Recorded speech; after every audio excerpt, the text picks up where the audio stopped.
Radio IMWS. Assalamu alaikum wa rahmatullahi wa barakatuh, and welcome back to... Oh, let me stop there. Qari Sahib starting, mashallah. Apologies for that. Okay, assalamu alaikum wa rahmatullahi wa barakatuh, and welcome to the election special on Radio IMWS. Now then, on May the 7th, voters up and down the country will head off to their local polling stations with an eye to vote in a local MP and a government. It's important to make an informed decision and use your vote to shape politics on a local and national level with issues that matter to you. With this in mind, over the past 5 weeks, Radio IMWS has been inviting candidates from the Batley and Spen and Dewsbury constituencies to face questions that matter. And a lot of them, alhamdulillah, have come in from you, our listeners out there. Now, tonight, we want to take that one step further. We want to know what you think. You are the voters. You are the people who can, you and I are the people who can make changes on a political scale. So we want you to text or WhatsApp your opinions. Come into the studio or give the studio a call. Now, if you want to give the studio a call, the number is 01924 505 629. If you want to text or WhatsApp, it's 07460809218. And if you want to come up to the studio, we are situated on 28 Track Road at the Al Hikmah Centre, 28 Track Road, Batley, WF177AA. If you've never been to the studio before, it's easy enough to find. Just head towards the wedding halls, come up the steps, and inshallah ta'ala, there are people actually in the hall today, so they will, or a couple of people in the hall who will be able to direct you to the studio anyway. So we want your opinions. What do you think about the candidates? What issues matter to you? Joining me as always, co-presenting this evening, we do have Mr. Ayub. Bismillah. Ayub, assalamu alaikum wa rahmatullahi wa barakatuhu. Wa alaikum assalam wa rahmatullahi wa barakatuhu. Yeah, welcome, listeners, once again to our election special. Like always, we've said, at the beginning of each program, that this is not about picking on any party in particular or choosing a party. This is about looking at what their policies are, what they stand for, what the candidates stand for. So in terms of Radio IMWS, we are very much neutral on this. But like we've said before, we will actually challenge candidates on what they stand for, on what the issues are, both locally and nationally. Does that make sense, Mohammed? It does make sense, Ayub, and maybe we'll be challenging the listeners today as well, mashallah, and what's making sense to the listeners today, inshallah. Absolutely, and it's a brilliant opportunity for our listeners to get involved. We want to hear your views and what you think are the important issues are for our area, both in Batley and Spen and in Dewsbury. And also, issues concerning our community nationally and globally. Now then, Ayub, you've been listening to, or you and I have been in the studio, and we've been listening to the politicians come in. We've heard the questions that have been coming in as well, and we've tried to push the politicians. How have you found it so far? Very interesting on the whole, and it's been a pleasure listening to the candidates. We've had a wide range of opinions and views expressed. And in some cases, there isn't a lot between the candidates. And at the same time, on certain issues, they're poles apart. Yeah. It might be an idea, just, Mohammed, very quickly, to recap on who's standing where. Yes. If you can remember. Yes, no, I can, because I think most of them have been actually getting in touch with me between the time they came on the show to now, particularly on Twitter, I'm pleased to say. Let's do the Dewsbury one first, because we started with Imtiaz Amin, didn't we? Well, yeah, the Batley and Spen, sorry. Yeah. We started with Imtiaz. I mean, I don't think Imtiaz realised what he was coming in for, to be honest. I still keep thinking Imtiaz is in Dewsbury. Oh, no. Yeah, because he was a councillor. Yeah, he was a councillor in Dewsbury before. But he's standing for the Conservatives in the Batley and Dewsbury, in the Batley and Spen. Now you've got me going. You've got me getting Dewsbury on now. Okay, in the Batley and Spen, for the Batley and Spen seat. Now then, Imtiaz was the first one to come on, and I think locally, from what the type of questions people had been asking, I suppose to an extent he might have understood what the main topics are and what the concerns are from the community. But I don't think he quite expected the cross-examination almost on the night. He probably wasn't expecting the scrutiny, I think, that he was put through. Although I must say, I found Imtiaz to be very honest. Yeah. open and very frank in the radio presentation. He wasn't hiding anything, and where he was failing, he admitted it. For instance, we questioned him on the CTS bill and what part he's played in campaigning against that. And I think he came out and said that he hasn't really done much. I thought that was quite brave of him to admit on radio that he hasn't really taken an active role in issues and concerning the CTS bill and what the implications are for our community. I mean, you're right. He didn't skate around it. He didn't try and divert from it. He actually just answered it very, very humbly, to be honest with you. I have to say, Imtiaz, I hadn't, I think I'd had a couple of, I'd met him once before. I had an actual chat with him. But I have to say he did impress me on a lot of levels. Do you think there's some sort of a little bit of complacency on the part of Imtiaz, and also, on the part of many sort of Asian candidates? I thought we found a little bit of a similarity with Adnan Hussain in Dewsbury. Do you think there is a bit of a complacency because they're from the Asian community, Asian background, and they probably at the back of the mind expect to gain from the Asian vote? I think, to be honest with you, I think the complacency is across the board. To be honest with you, because I think a lot of people are looking at two things here. Number one, it's a general election and people are voting for a government. So what everyone is talking about is my party. I mean, we had that with every candidate. Labour said the Labour candidates, the Conservative candidates. It was all about what their party was delivering, and none for the Lib Dems as well. So I think on one side they were very much talking about that. On the other side, I agree. I think there is that level of I'm not sure if it's complacency, but I think he was just not very prepared. I don't think he was very prepared. I don't think he expected. I think the places he'd been so far, and it's a little unfair to compare him because I think he expected to come on a local radio station and talk about what he basically have a platform to promote himself. But do you think, Mohammed, Imtiaz actually got stuck in the campaign yet? At the time we were interviewing, I found that he hadn't got involved, very actively. I mean, some of the things that he said was very different to his, and we'll get on to Mr. Simon Reevell later, but some of the things he said was very different to what Mr. Reevell stands for. Yes. For example, the Dewsbury Hospital issue, even on Palestine, there were a lot of differences between the two. And I think, as you say, he was very open. And I think if more people came across him, the problem that I'm seeing with him is that he doesn't seem to have a campaign team behind him compared to other candidates locally. And I think strikingly found the same sort of thing with Adnan Hussain, and possibly to a sort of far greater extent compared to Imtiaz Amin. Imtiaz Amin is much more aware of a lot of policies and what's affecting who and the implications and all that, because he's got some sort of an experience in politics, whereas Adnan I don't think he has got much experience in politics at all. Well, we'll get on to Adnan in a moment, but let's stay with Batley and Spen first, because let's move on to Mrs. Jo Cox. What was your opinion on Mrs. Jo Cox? Right. What did you think? Do you think... Okay, we do have Mr. Hassan Badat in the studio. Hassan, what you wanted to say? Yeah, I think before moving on to saying anything about the next candidate, obviously some people will have heard me before, Hassan Badat. I've not been here for any of the five presentations on this you radio. missed a lot. Yes. We are online and we are on the home receiver as well. And just for listeners out there, we are online at www.imws.org.uk. We're on the receiver on 454.79375. You can download the app, and don't forget you can give us a call as well on 01924 505629. But having said that, I have heard, I'm not completely immune to what some of the things that's been said, partly because, to be fair, I don't think any of the candidates are as complacent or as inexperienced as they might come across, because there are other opportunities for candidates to put forward their thoughts, not just this radio, but there's a couple of other kind of similar radio stations, and some of them also say things online, so I've managed to check up on one or two, including Adnan Hussein's interview here.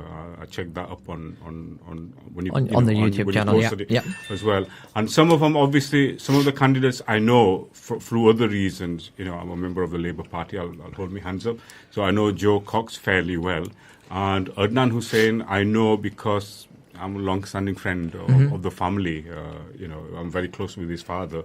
So, in terms of my appraisal, my immediate appraisal of Amin, no, I think you two have got it wrong. I don't think he's complacent at all. He's maybe overconfident, maybe an element of brinkmanship as well. But he certainly does not come across as complacent. And I found, because I kind of interviewed him when he came to Snowdon Masjid as well, and any question you put to him, he certainly did not shrug off any question. And he was certainly clued up on most of the things. It was very difficult to kind of catch him out.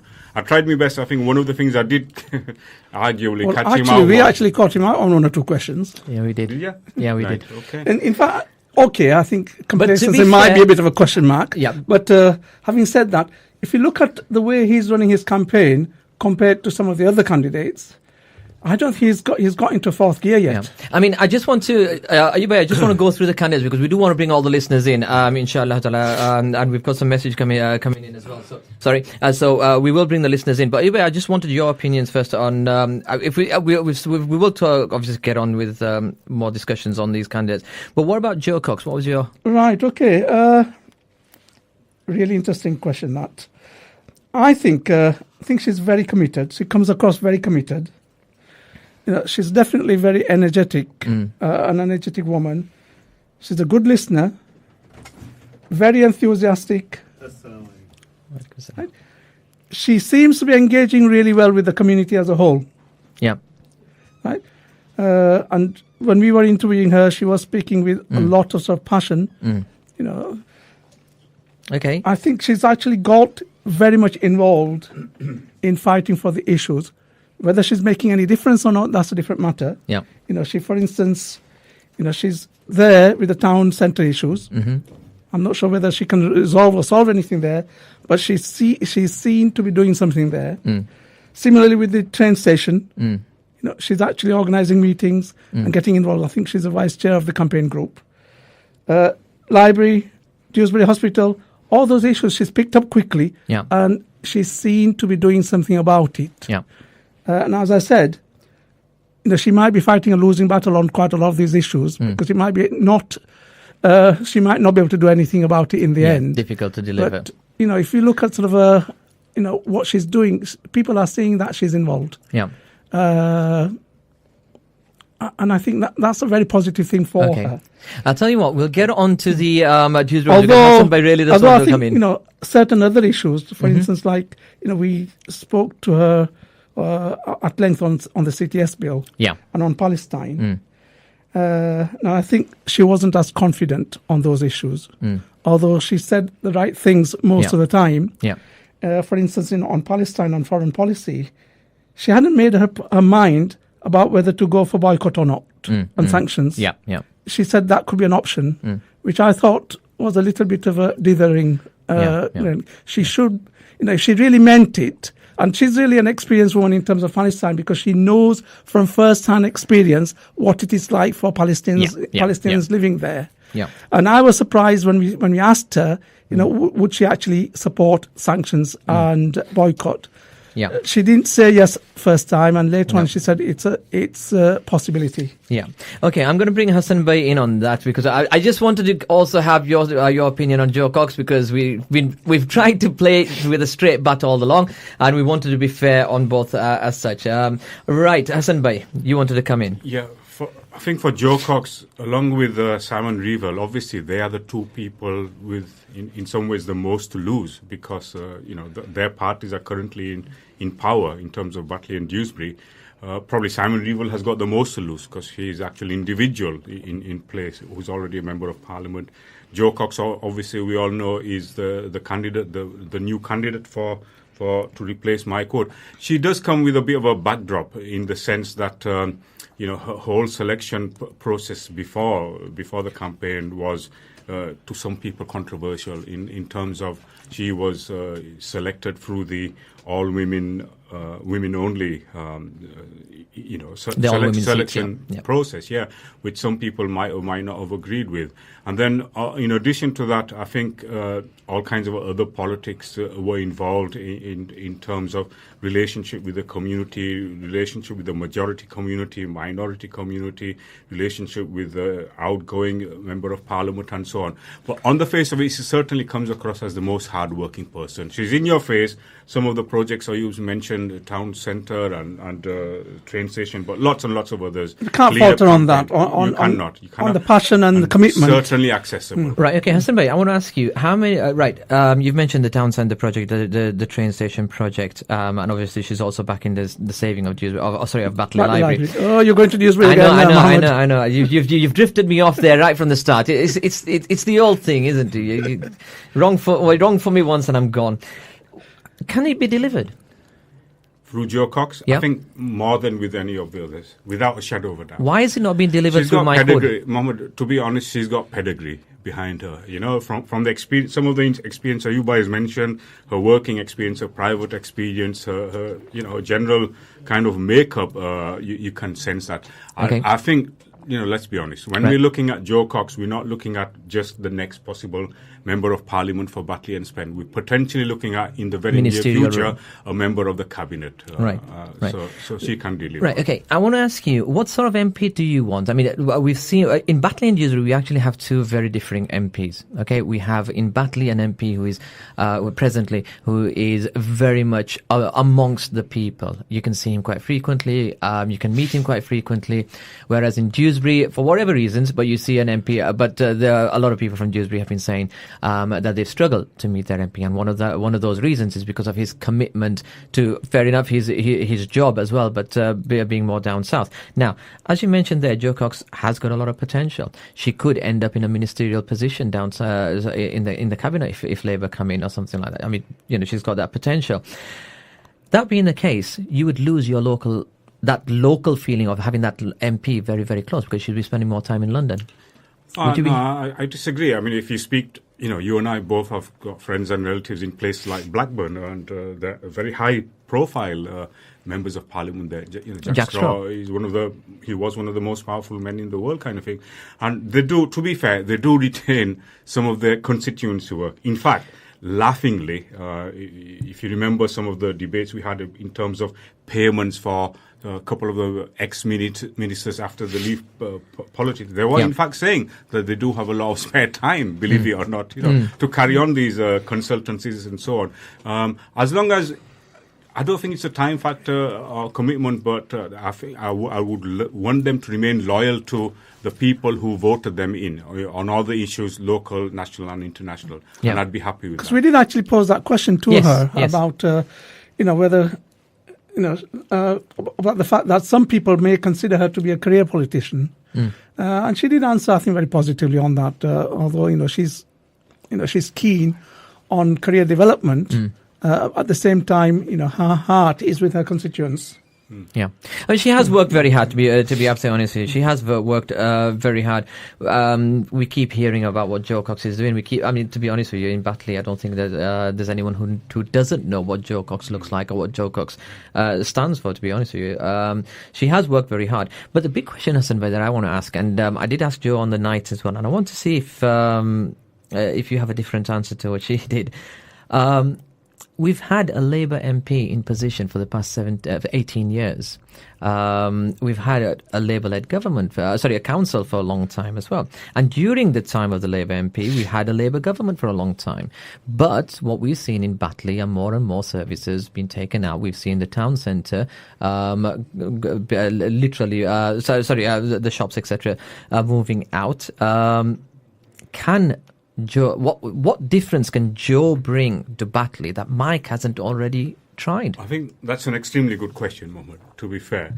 Because some of the issues that might confront Jo if she was elected, would be similar to as any of the previous candidates. So, she will be in the fight to save the library, the hospitals, and the post office and the train station, and improve the town centre.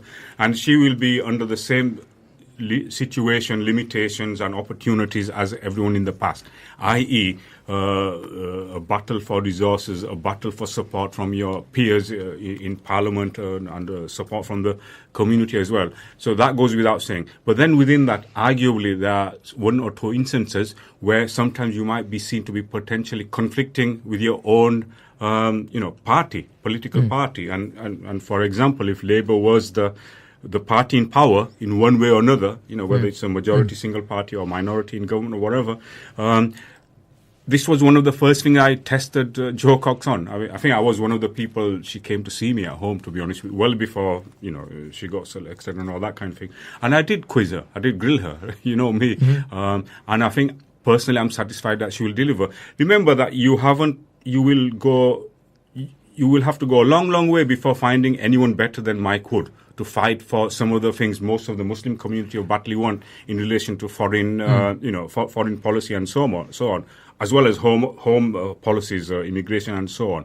But Mike did his best, and I've got a feeling Joe will actually do better because Mike fought from the, if you like, from the periphery, whereas Joe is likely to be right in the centre of it. Mohammed, do you get the impression when we were talking to Joe about Batley Town Centre that she was actually more on?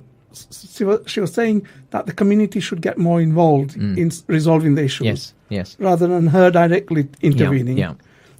She was thinking about, are there other things that people can do? Yeah. Now, does that say that there isn't a lot MPs can do about what's happening in Batley Town Centre? Yeah, I think it's one of the messages we got whilst Joe was on, to be honest with you, and it was the listener was right. I mean, we were asking Joe about local policies and local local decision making, and because a lot of her policies, local policies, are very much going to be with what the council are willing to do, and where the resources can come from, because. The major problem in Batley is the supermarket, isn't it? Yes, it is. It's taking all the trade away. And then you can't take the supermarket away, because what little trade is coming into Batley is coming from the supermarket. Now, the supermarket moves 2 miles left or right. Suddenly, that flow of people who might have a percentage, it might be 5%, but that goes away as well. So you've got a very difficult situation there. Now, and I know it was the council who actually gave that permission for Tesco to build so far away from Commercial Street as well, as I'm aware. Sorry. But the question that goes for Imtiaz, doesn't it really? Yeah, the question the listener put forward really identified that, and that's where a lot of people are asking the question. What can she do that's going to be different from what Mike has already tried and what the local Labour councillors have tried? That's the one. That's one part. That's the part. And it's a case of because she is very passionate, and she has put together a team, a committee to look into regenerating Batley Town Centre, which is led by. In actual fact, it's not. Although it's an initiative that she's taken hold of, and she's put the people together. I was actually at the meeting that took place. It was an invitees only, and I was fortunate enough to be one of those invited. Oh right, how did you manage that, Mohammed? Oh, this was quite a while ago, and I've got friends in the right places too. But if it's quite a while ago, does it mean not quite? You've actually lost touch with them now? No. I was actually more there out of curiosity, to be honest with you. But this was going back, I think, November time. She has put a team, a group of people together, and that group does include people with different political affiliations. So it's not just a crew of Labour people. As to what they can actually deliver, you see, on small scale things, possibly there's various events and things they were talking about, but is that going to really regenerate the fortunes of the town? So that's the question. But I know I've got other people waiting as well, but I wanted, because this is becoming too much of a Joe Cox story, I wanted your opinion on Imtiaz Amin. What do you think of Imtiaz's chances in Batley? Please allow me 10 seconds. I'll give you 10 seconds. In terms of Jo Cox, I think you've got to sort of say she's not going to have a magic wand like anyone else, and I think she's gone about it the right way. The first stage of anything is find out exactly what needs doing. She has got examples to fall back on, to be fair, in terms of it's not a forlorn hope. Yep. Even in Ayub Bismillah, sat next to me, remembers very well the days of City Challenge, roughly 20 years ago. That was a significant amount of funding that was brought in. Yep. And then in terms of ideas, if it's a cross-party, multi-community kind of approach, that's the best way to do it. Okay. About, Amin, if I may respond in terms of both Amin and Adnan, I am very, very proud and happy that both candidates have put themselves forward in the sense that I, along with them as a member of the community, it's good to see our people, coming into politics from all angles. Let's be fair, some people have made snide remarks, even vilified some of the candidates in terms of their lack of experience or knowledge without mentioning any names. But I think that's wrong. I think fair credit to them for going into politics. And we're not going to get anywhere until we challenge it. I think Adnan is, relative youngster, and I think Amin looks fairly young as well. Quality, I'll be honest, Amin has got the pedigree behind him. If he was selected, he goes about it the right way. He was worried about what kind of support he's got, and I think the support will be there. Believe you me, support will be there. And likewise with Adnan, if not this time, then in future, he will develop experience. That's, we all remember how we were. So they've both got prospects. Okay. I think they're with the wrong party. Just to touch on your point about Adnan, I think you're right. I think it's good to see candidates from our community taking on the challenge. But I feel very strongly about this, that they should be competent and capable. Because at the end of the day, whoever wins will be representing us in Parliament. So it's important to get the right person in there. Now, fair dues to Adnan. He's passionate, he's keen, he's enthusiastic. And it's good to see a young man like that taking on a big challenge. I personally think he lacks the experience, right? Because the downside of this might be that, I don't know. I mean, I'll put the question to you, Hassan. Can I interject? I'll put a question to you. Sure. I mean, to what extent, right, Adnan might or the Lib Dems might take the vote from Labour or from the Conservatives? Yeah, I know the point you're making, but that's hardly something for themselves to be concerned about. That's politics, really. But in terms of whether they've got to expect, fair criticism. Well, yeah, but the point I want to make, Ayub, is, you're kind of saying that maybe some of the candidates lack that optimum level of whatever experience and knowledge that you need. But you're kind of indirectly implying that the other, however many it is, 670 MPs are all okay, because they're not. But come on, let's be honest. Adnan is and I heard him say at this very studio, and to an extent Amin as well, one of the virtues of both candidates is that they are local. And that means you will be more aware of local issues more than anyone else. Okay, maybe if you give them a really kind of complicated question on the spot, they may find it difficult to answer on policies on X, Y, Z. But, there's positives and negatives. And some things you build up in experience. People like David Cameron even, or the Chancellor, they have ministerial responsibility for Home Office 1 year. The following year it's a Foreign Office. The third year it's education. And they sometimes do a crash course on economics. That's how it works. That's fine, I accept that. But this is what I mean. If somebody's going to be standing up for a position like this, they should have done the crash course before they put the name forward, or while they're doing it, at least. See, you are when you're standing as an MP, and when you it's a completely different game to standing as a councillor. When you're standing as an MP, you have to give people the confidence to vote for you. That means that you have to be on your toes. You have to be aware of what the community wants, what the community is asking for. And I'm afraid with Adnan, we have to say we asked him on 3 very, very big questions which he didn't know about. So, and that is on the recording. But anyway, we do need to go on the break. Hassan Bhai, please stay with us. We have got some other guests as we're going to bring them on. But inshallah ta'ala, hopefully we'll bring you back on as well, inshallah ta'ala. We're going to go in for a very quick break. We will be back with you in a couple of minutes. But before we go, you can send your text or WhatsApp to 07460809218 or give us a call us on 01924505629. We're taking a break. Be back in 2 minutes. Online and on your home receiver, you're listening to Radio IMWS. If it's haram, then we'll get lots of guna. Yeah. It's not even 1% guna, it's like 100%. This is the Kids Zone on sunny Sunday afternoon, mashallah. Isn't it so funny how we all walk around, never even thinking of the dead under the ground. Come to IMWS, turn right and come into the Kids Zone.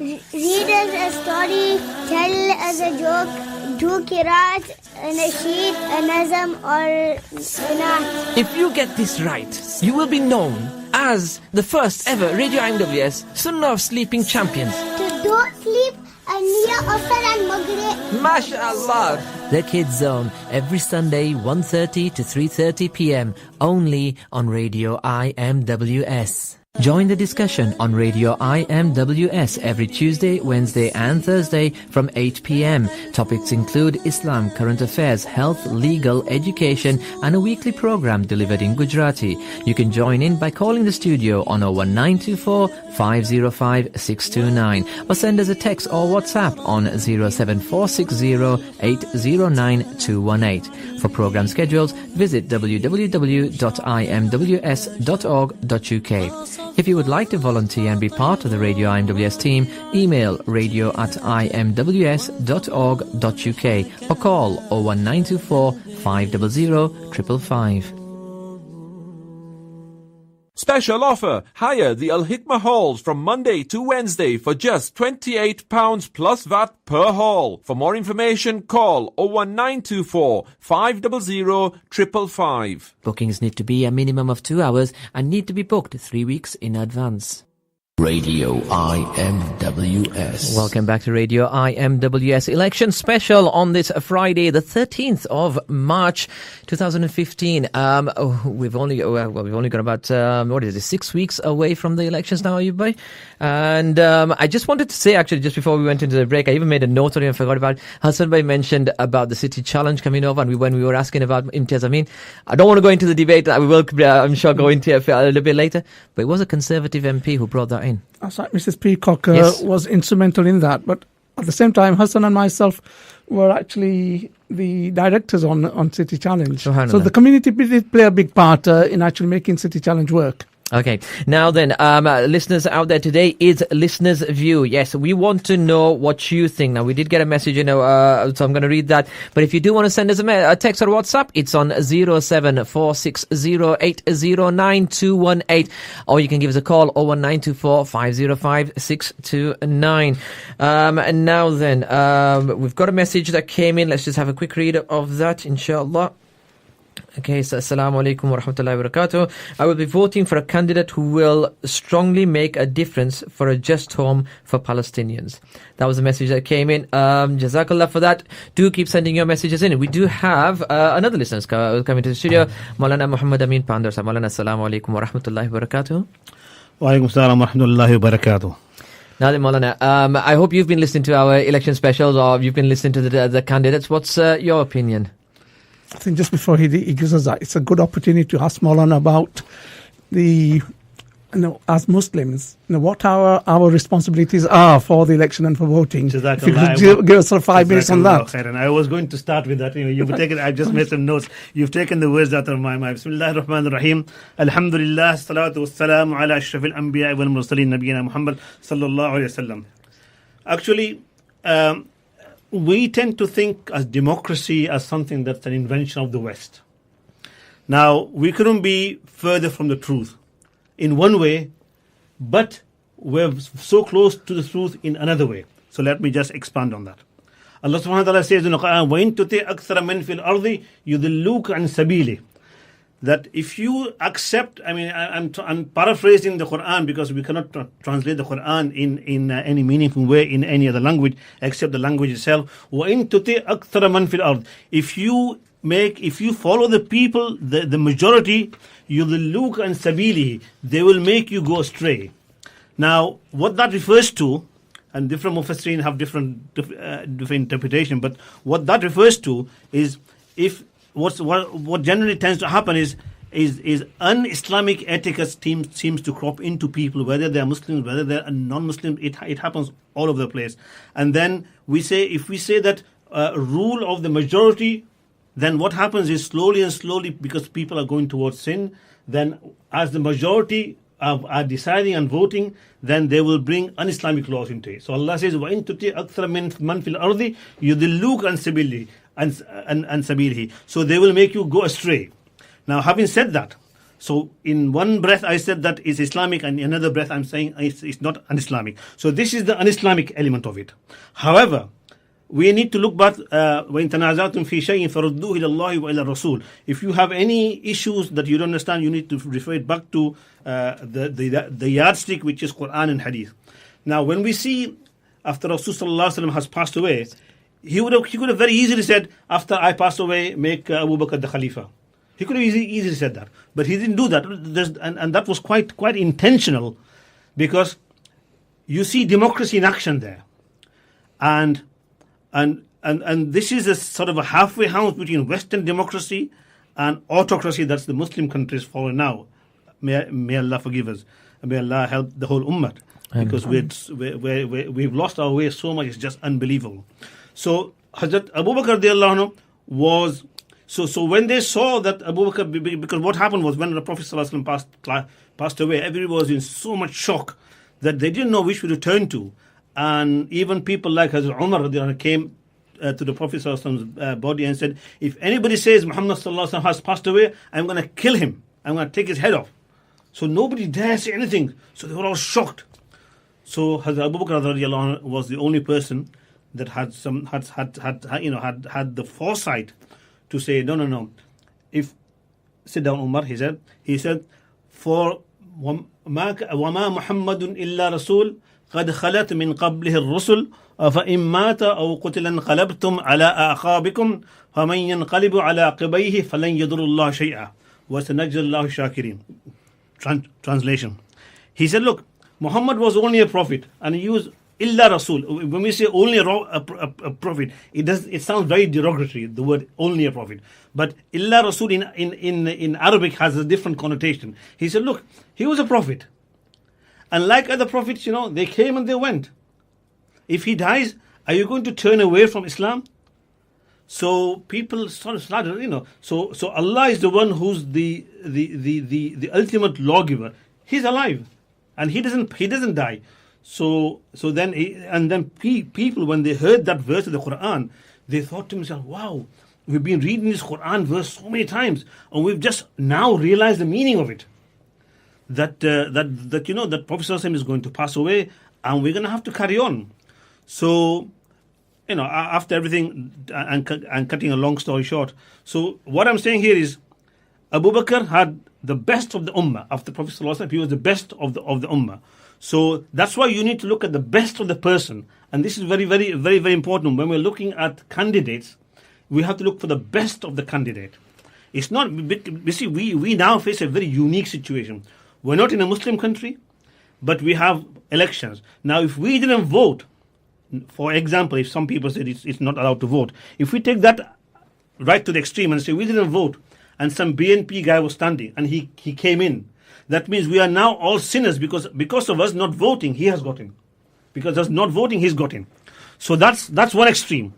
Now the other extreme is that you have a candidate, let's use hypothetically, he's from our background and everything, and we vote him and he's not competent.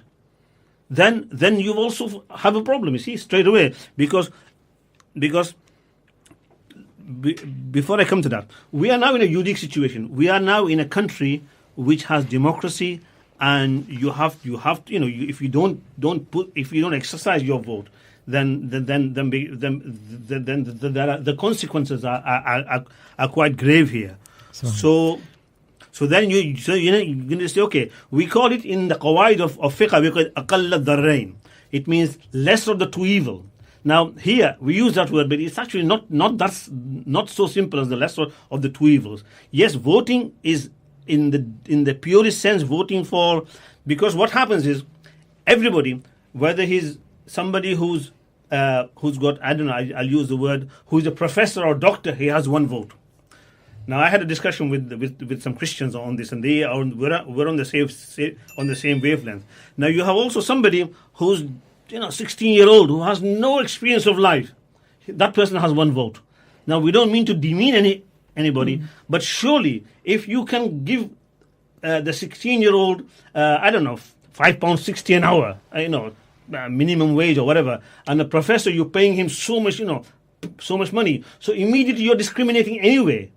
So there needs to be in a real equality, there needs to be some equality of voting as well. That somebody who's less experienced has a certain level of vote, and somebody who really understands the issues needs to have a different level of voting. Difficult to decide, isn't it? Yes. Because you might get a 16-year-old who's got a degree. No, I'm just talking in generalities. So that's why Islam is very very clever. That So really, basically, Maulana, you're saying we as Muslims shouldn't be afraid of voting. We should go out and vote. We have to vote. Definitely. That's the main important That's the main important thing. So why is it that thing. the messages are not coming out of the masajids that people should go out and vote? I think they do. I think sometimes our mosques, unless some of the mosques that are a bit more, I use the word enlightened, who understands that you don't have to pick a side just to tell people to vote. They tend to think that just even by saying that you're getting involved into politics, and mosque is not the place for politics. Do you think compared to churches, masajid are not very actively encouraging their members to go out and vote? Churches are the same also. They don't actively engage with their people. Only few churches do that.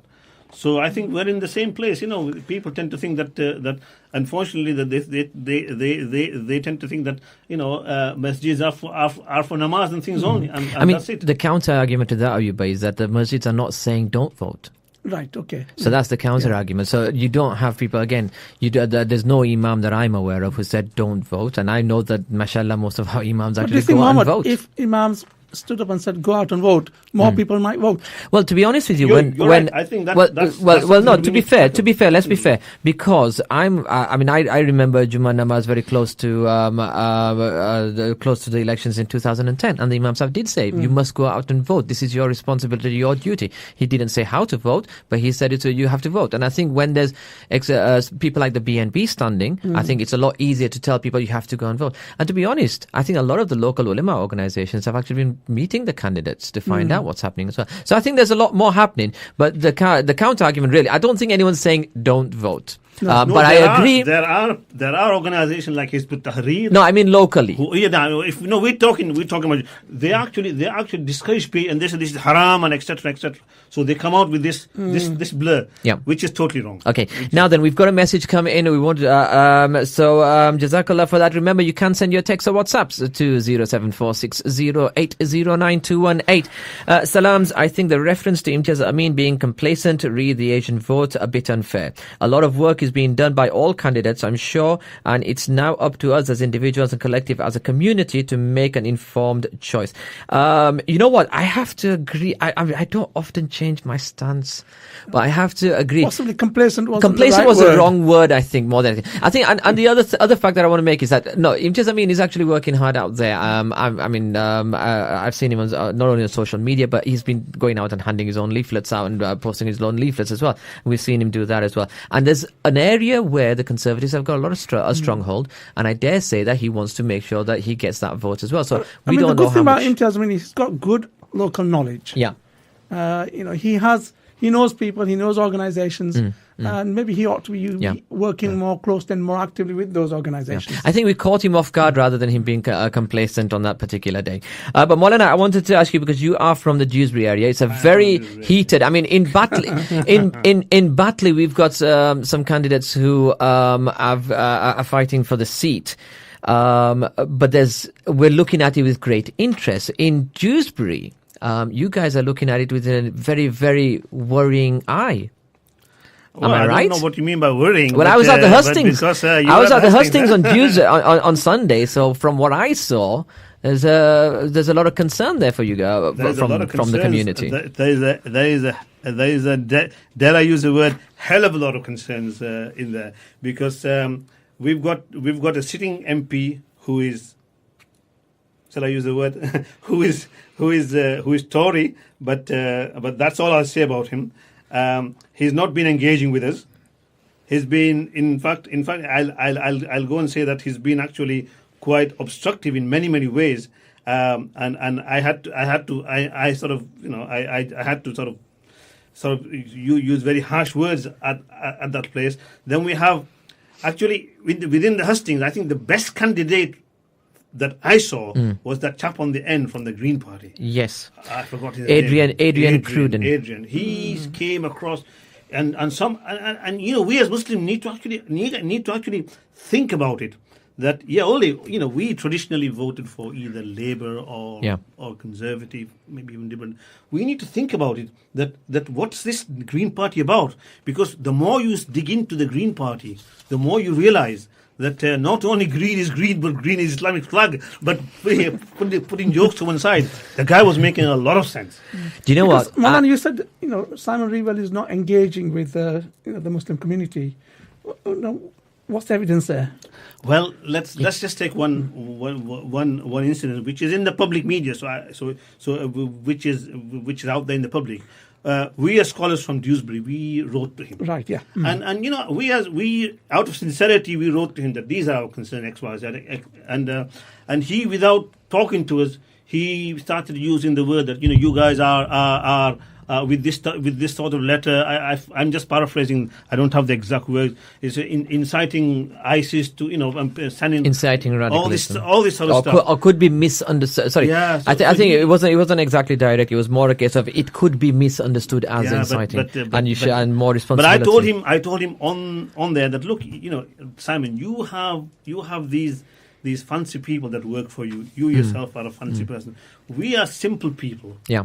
And the letters that were written were written in sincerity. Yeah. And the least he should have done was to come back to us and say, by the way, this is what's wrong in your letter. This is what's wrong. We put that to him when he was here. We actually actually put that to him, saying that there was an opportunity here where you could actually engage with Muslim scholars. They approached you, and then he basically turned the tables on you, saying that you should be doing more. No.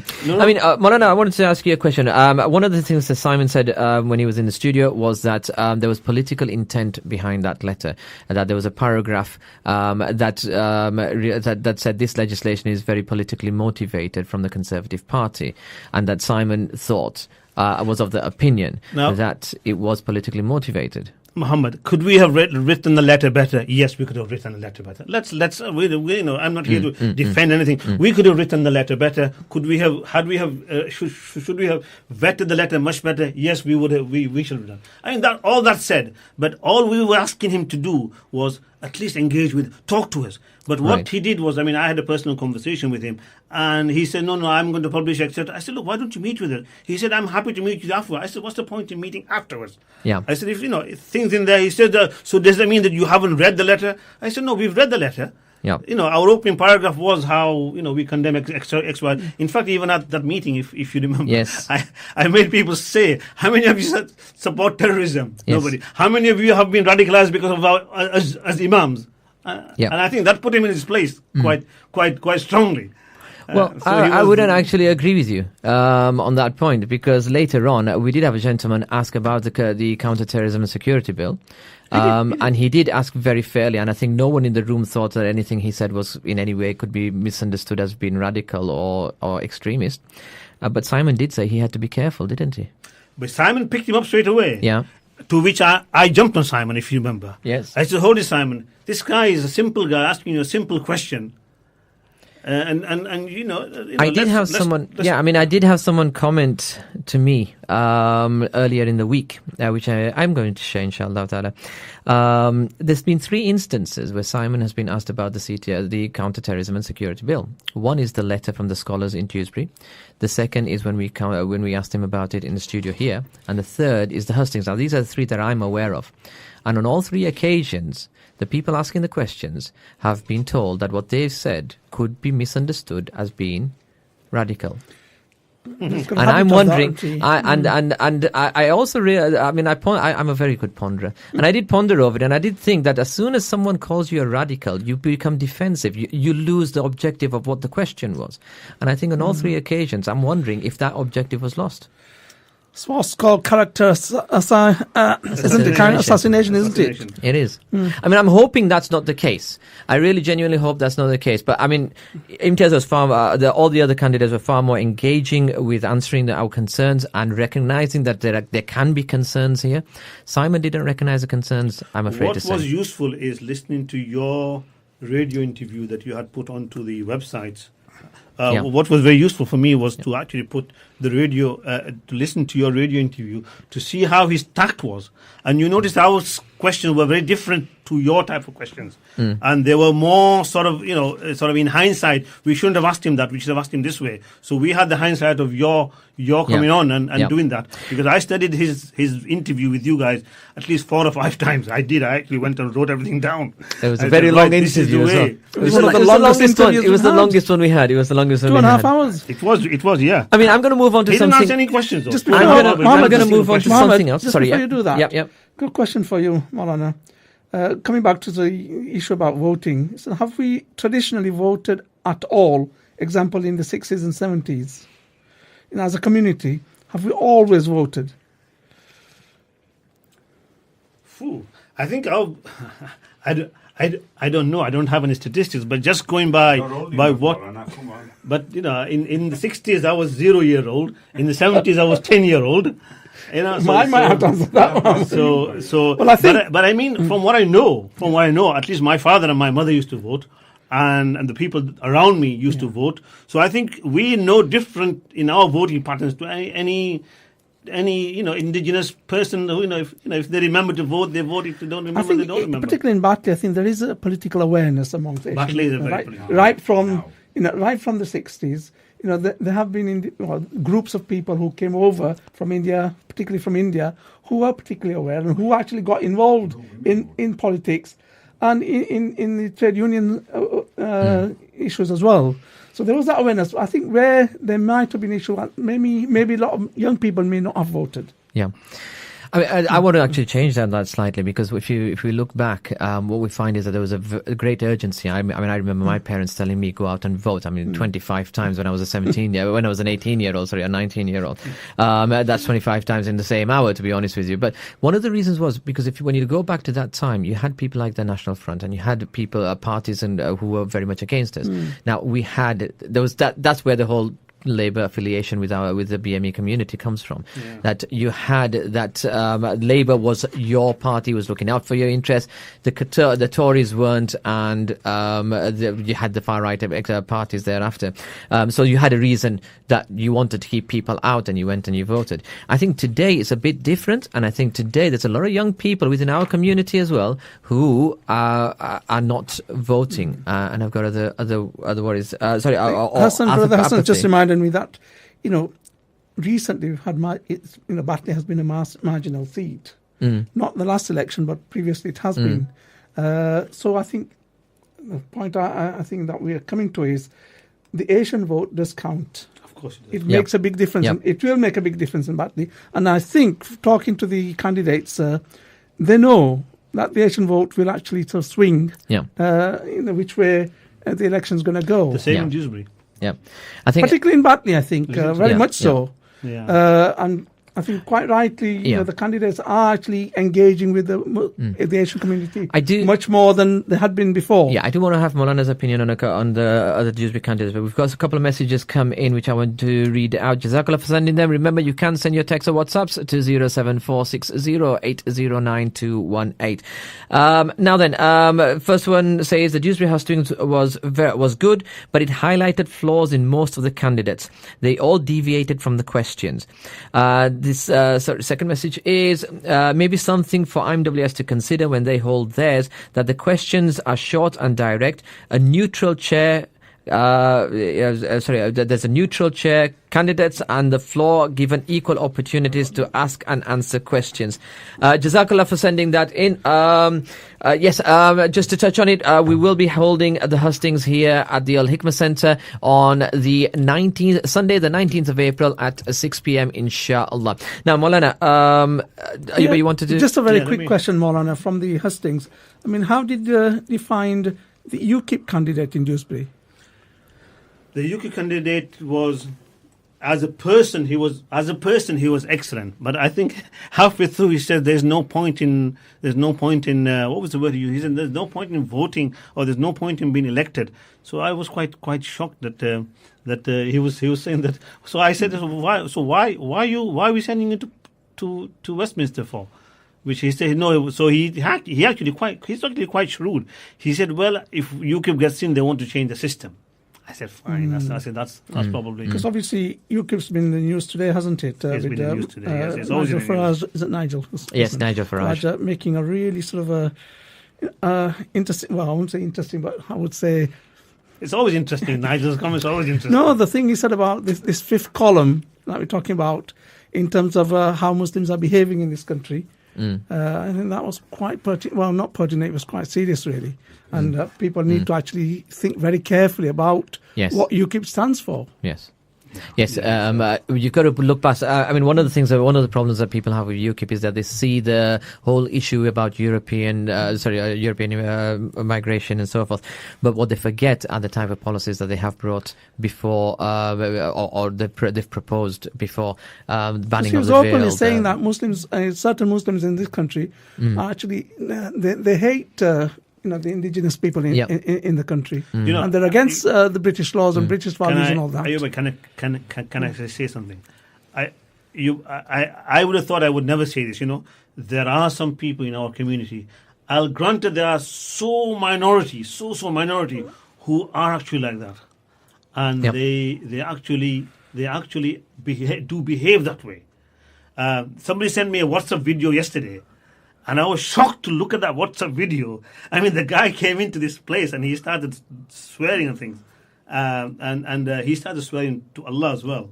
And this other guy got up and whacked him one. The guy who was clearly drunk. The guy that was saying it. I don't know if you guys saw. So he was on your brother's, I think. And I thought to myself, this is not the way to behave. Okay. Well, I want to move on from there. But sorry. Right now, then. Just one more thing. Go on. Islamic values and the values of the different parties.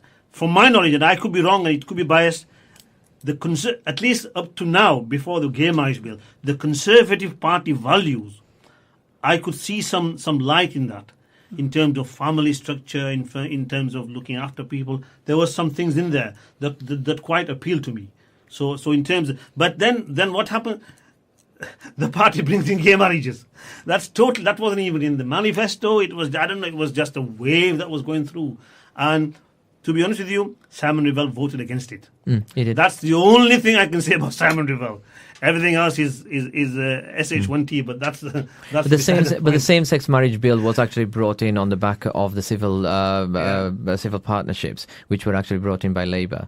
And although there were some initial Labour MPs who voted against the same-sex marriage bill, on the second vote, there were the same Labour MPs did vote in favour. I think there is a big silent majority who are not saying anything. I'm talking about the indigenous population who just letting things go because they don't want to create waves. But anyway, and the concept of the whole, maybe later on we can talk about homosexuality. But what I wanted to ask you about, because obviously there were other candidates there at the hustings, and you've heard them on the radio as well, inshallah ta'ala. Now then, you had Adnan Hussain there. What was your opinion on Adnan? Well, you tell me. Adnan, in the first time he opened his mouth, he came into conflict with me.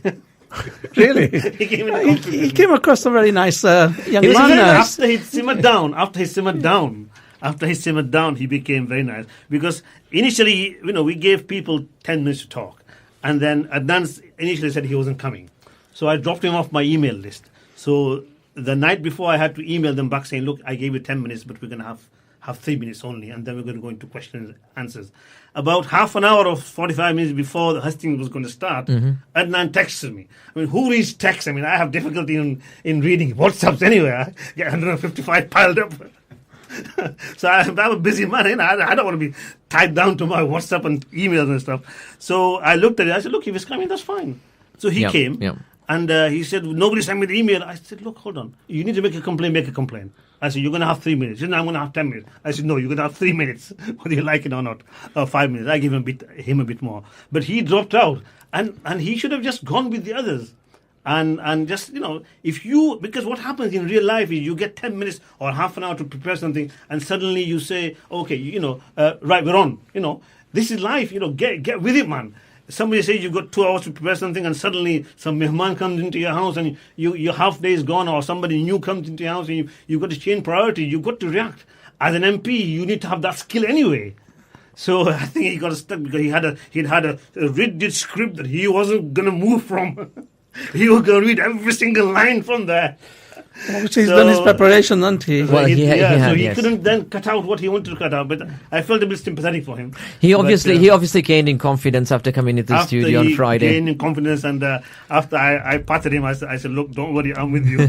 So do you think Paula Sharif's camp are a little bit frightened of Adnan taking some of the Labour votes? I think it's an obvious factor, isn't it, that Adnan does have quite a few followers. Obviously, from his in the Indian and Pakistani system, there is this biradari system. So that's going to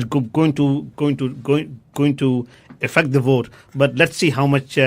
I mean, one of the things that's noticeable, I think it was noticeable in the studio, was noticeable at the hustings as well. Adnan's campaign is very much about taking votes off Paula. In fact, actually, he mentioned Paula so many times, I thought he was being part of her campaign team. But he did mention her a lot of times. He went into a lot of personal attacks. I did get the impression that he recognizes, and I think he's rightfully recognized, to be honest with you, that the people who are going to vote for him are going to vote. Or rather, people who are going to vote for him are the same people who are going to choose whether they're going to vote for Paula as well. Yeah, and that's what. That's is there a danger that it's going to split? Because I'm just looking at these figures from the last time. Now, everything said and done, there was all the issue of Khizr Iqbal, who went as an independent, stole 3,813 votes. A lot of people saying this time, well, Conservatives are going to might struggle because they'll have the UKIP people going onto the UKIP side. But the British National Party last time took 3,265 votes. So, and at the end of it, the majority was only 1,526. It's a very marginal seat. We have a lot of work to do in Dewsbury, getting people registered to vote and getting them out on the day, and there's a lot of work to do. Right. Malan, you talked about this, the voting with regards to biradari and all that. And, there may still be some views in our community that it's a Muslim candidate, we must vote for a Muslim. From an Islamic point of view, what are the implications? What should we be actually looking for? What we're actually looking for are 3 or 4 points within what one would term as Sharia. We would say shahadat. So when Qunu qawamina I've forgotten the exact verse of the Quran here. I'm really sorry about that. But shahadat, it means you're bearing witness that you are supporting this candidate. You're making gawahi, shahadat, that this particular person is suitable to represent us. Now then, if you use that point wisely, then that's fine. If you use it incorrectly, you know that there's somebody else more capable. Because remember, we're not in an Islamic country. We're in a non-Islamic country. So again, sometimes a non-Muslim may be able to do things and have honesty and things. So you need to actually exercise that. So whenever you're voting, you need to realize that this is amanat from Allah. This is entrusted on you. You have to give it back to the rightful owner. Addul amanati ila ahliha. So whoever is ahl, whoever is capable of using that has to be. So it's amanat, it's shahadat, and it's a wakalat. Wakalat is you are appointing somebody to act on your behalf in the power of corridor. Corridor of power. So if you can only make wakalat of somebody, representative, if he is capable of doing that. You want to make somebody who's incapable of doing that. So these are 3 or 4 points, and won't be tied anybody who votes purely because this is my brother, this is my friend, whether he, and deliberately votes in a different way, because on the day of judgment, Allah will question him, whether they like it or not. Okay, we're going to go into a break. Remember, you can send in your text or WhatsApps to 07460080921. I think this is getting as heated as any of the programs we've had, Ayub, and I'm sure it's going to get even more heated in a very short time. We want a really good debate so that people are more aware of what the issues are and how should they be voting. Yep, and I do hope that we are staying fair. We are trying to be as fair as possible. I know we might be talking about more. Do phone. You can give us a call 01924505629. Text or WhatsApp 07460809218. One thing I wanted to mention, I know we said, mashallah, Adnan was very nice. To be honest with you, all the candidates are very nice. I know a few people have come up to me and said, you can't be friends with that person anymore. You were right, having a right go at him. But no, in actual fact, I'm pleased to say we all departed with smiles. We're going to take a break. We're going to be back in 2 minutes. Stay tuned. We have more to come. Online and on your home receiver, you're listening to Radio IMWS.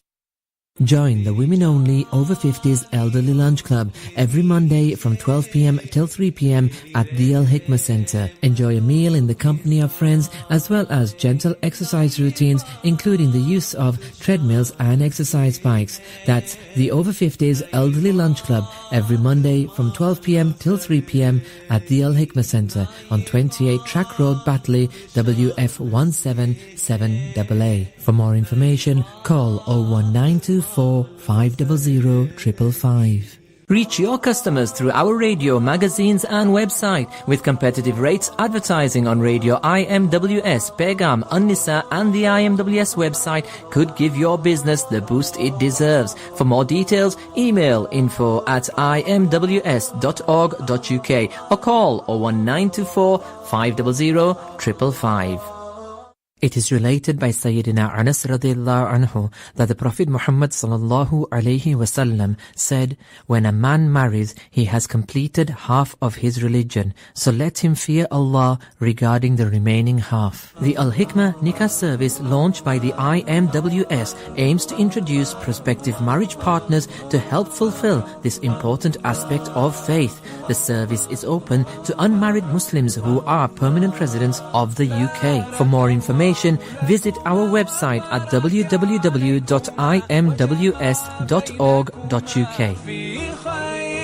Radio IMWS. Welcome back to Radio IMWS, broadcasting live from the Al Hikmah Centre in Batley, West Yorkshire. This is the election special. And now then, you can give us a call, of course. With this, tonight we've not got a candidate in the studio.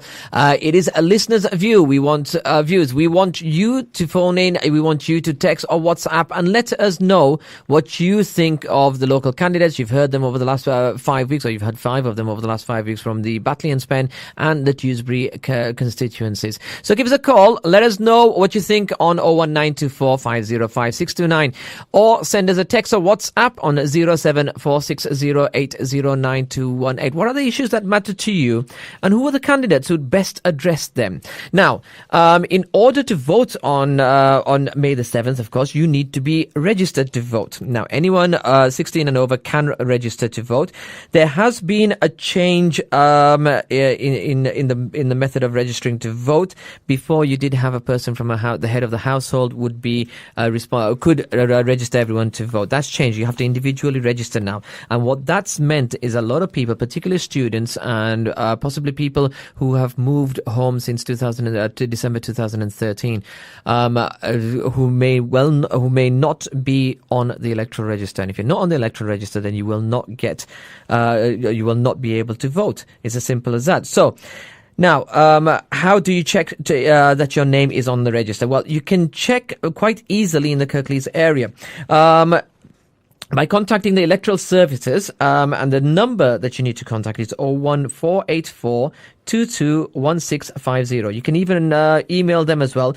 If you phone them, they're very useful. All you need to do is give them your address, name, basic details, and they'll be able to tell you if you are already on the electoral register or not. If you're not, they can help to register you, or you can register by going to www.gov.uk/register-to-vote. If you type in register to voting in any of the search engines, it will bring you up.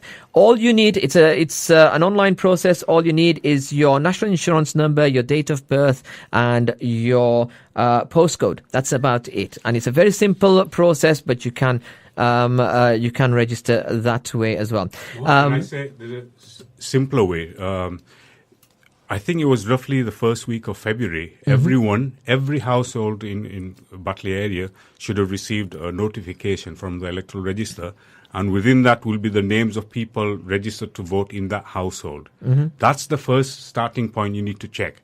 So in my house, let's say there's 5 people of adult age able to vote, and if there's a couple of names missing, then you need to go onto the electoral register, whether by phone or by writing or online. But that's the first place of check. You need to do that first. Every household should have received. Everybody didn't get. I think they might search some. No. By regulation, by law, every house should have been posted in terms of who's eligible to vote according to the register. The problem is, Mohammed, and it's quite serious really, the way people's registration has changed fundamentally since the last election, and that's because the way the current coalition have gone about it. Before, the head of the household used to register everybody, and now that onus has fallen on the individual.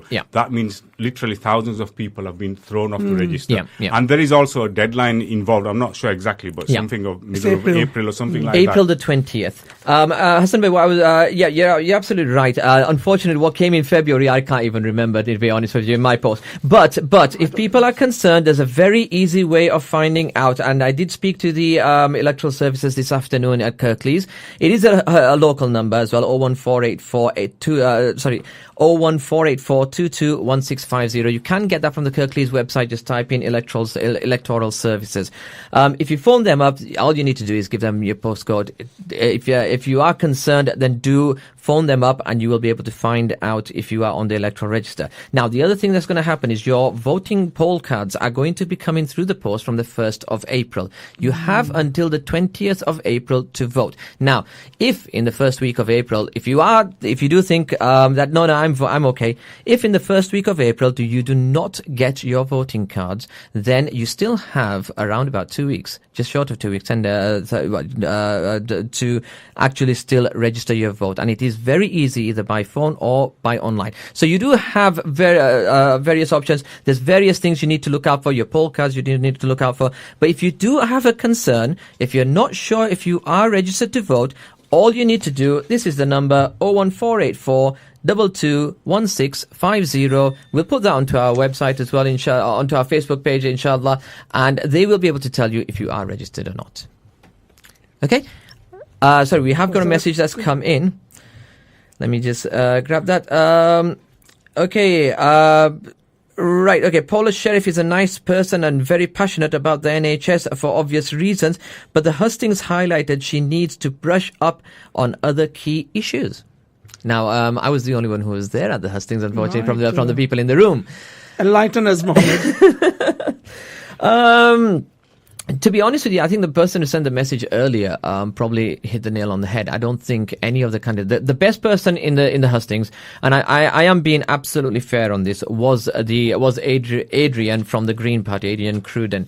And I went up to him afterwards and I did say to him, to be honest with you, I do get the feeling that, unfortunately, when we come to these general elections, there's some tactical voting that's in place. There's a candidate we don't want in rather than a candidate we do want in. I think if it was as easy as voting for a candidate you want, I think Adrian would have won by a long shot. He certainly came out on top on Sunday.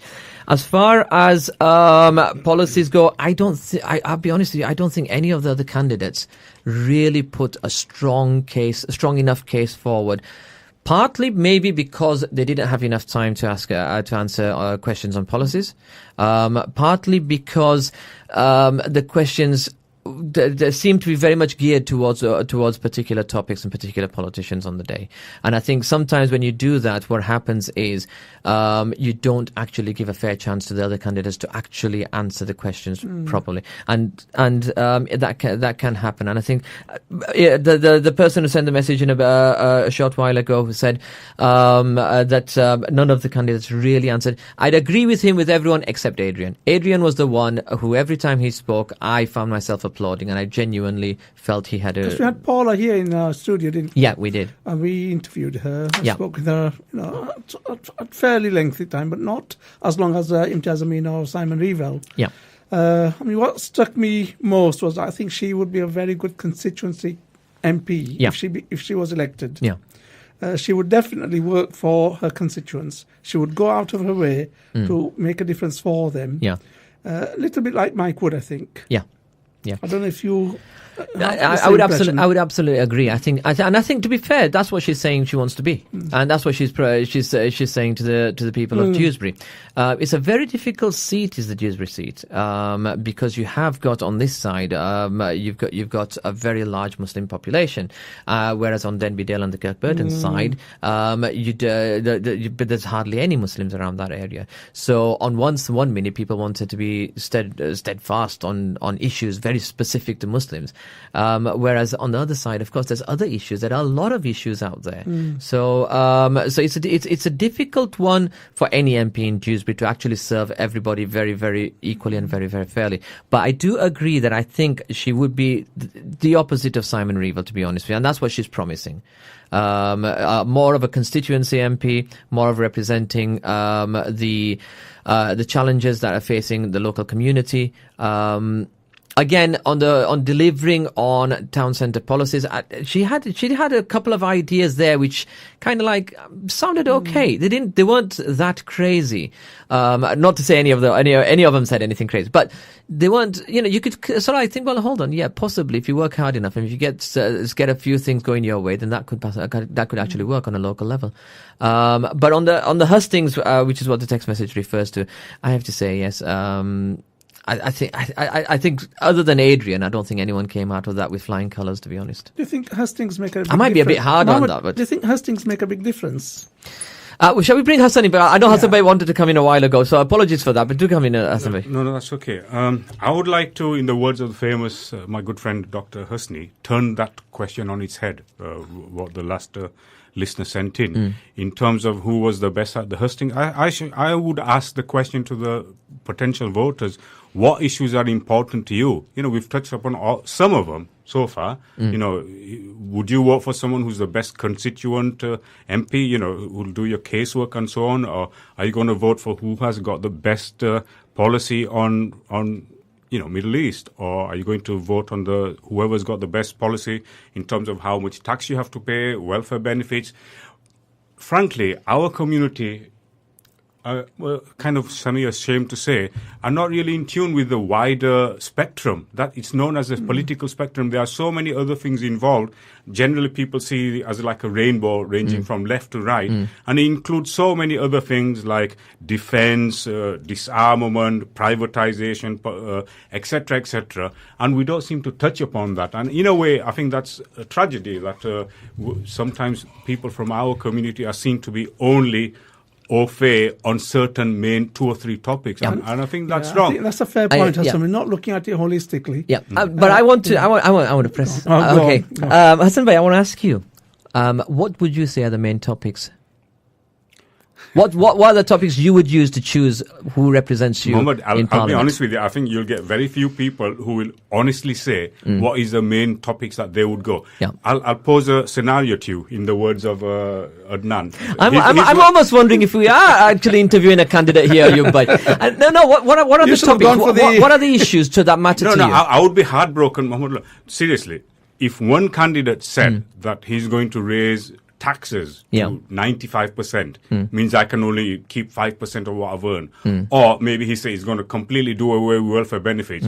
But at the same time, he's doing something fantastic. I might be able to more easily visit my auntie in India because the immigration policy has changed. Or he might be pro such and such in terms of Middle Eastern policy. Then it's a heartache. How do you choose? They say, the scientists, the studious people will say, end of the day, people will vote according to who puts more pennies in the pockets, more pounds in your wage or in your benefits. That's what will count. My own opinion, I think I'll have to save the answer for another day. I'd probably have to listen to everything. What are the issues? The issues, I'm one of those who looks at far more issues than the standard headline ones, which, this program and all the other local programs and local papers go. To me, it's important what we do with the Trident missile. Do away with Trident missile and you're going to have no problems with the health service or the education service and so on. So your only option is Green Party then, isn't it? Yeah. Because Labour don't want to do that. This is what's exciting and interesting about politics. It's always, choice kind of thing. It's a quandary, isn't it? You've got to make an overall judgment, and I think probably I'll make that judgment at the end of the day. But I would strongly always maintain we need to keep out some of the extremists at the moment. I personally, Mohammed, since you're asking, I am more extreme than most people would imagine. I don't think Labour, I am a member of the Labour Party, but I don't think that fits into my perfect situation. I'm more left. I take you on your point that, we as a community should be looking at broader issues in a holistic way. There are lots of things that are involved. But at this moment in time, given the national and international attention that Muslims have got, should we be a little bit more scrutinizing in terms of what we should be asking our prospective MPs for? You're right. You're right. And I'm glad this has come on a text message, because I actually scribbled it down to actually mention it as well, and that's why I was challenging you for issues, because you brought that up. We've got a text message that's come in. Please, guys, give the listeners a bit of credit. Didn't your listeners contribute a reasonable number of questions ranging different subjects? No, and Jazakallah. No, they didn't. Did you listen to all the shows? Oh no, I didn't. I'm talking about this program. No. You see, we've been going. This is our 6th week. Me and Ayub boy have put more hours in here than anyone's put in Trident. In fact, actually, people are wondering if we're going up for the campaign. So, Mohammed, can I ask you? Yeah. Has any listeners rang in to question about what the candidate's position is on Trident missile? No one's on actually Europe, phoned in for Trident. Yes, Europe. Maybe yes, public on Europe. sector borrowing requirement yes, on Europe. Well, then I take no on everything Trident. back I've said. Yes, on Europe. And no lots on of Trident. local issues. But there's been a lot of local issues. Because a lot of the candidates, you have to remember, a lot of the candidates are fighting on local issues. Okay, so there have been a lot of local questions related to the hospital service, to the library, to the regeneration of the town centre, and further field as well. But there have been European. Then the scenario is in Batley we have had possibly the best ever local candidate in the previous candidate, Mike Wood, yeah. But he was unable to deliver in terms of what most of the community wanted in our area in relation to foreign policy and immigration policy. Yes, but the thing is, when you look at the foreign policy and immigration policy, and for example, things like the Iraq War, Mike Wood did take into account what his constituency felt, and he himself also took his own views on board as well, and he came to the decision that that he didn't agree with that. And when he came to the point of asking for an inquiry, Mike Wood did stand up and he did ask for an inquiry against who was his own leader. But this is very interesting, because this is the question I asked personally to Jo Cox, and the reason why I have a lot of confidence in her, that Mike Wood, we know he's the biggest fighter of all, right? He's like a George Galloway in that respect. But end of the day, let's be honest, he's not been able to change the policy of his own government as was in power at that time in terms of the Iraq and Afghanistan war, yeah? But as Joe said very intelligently, you don't really need to have hundreds of people. Every change starts with just one or two people. And that's why I think Jo Cox is able to make a difference. And going back to your earlier question, to finish that, and what you was asking, I am extremely worried in terms of the environment we're living in.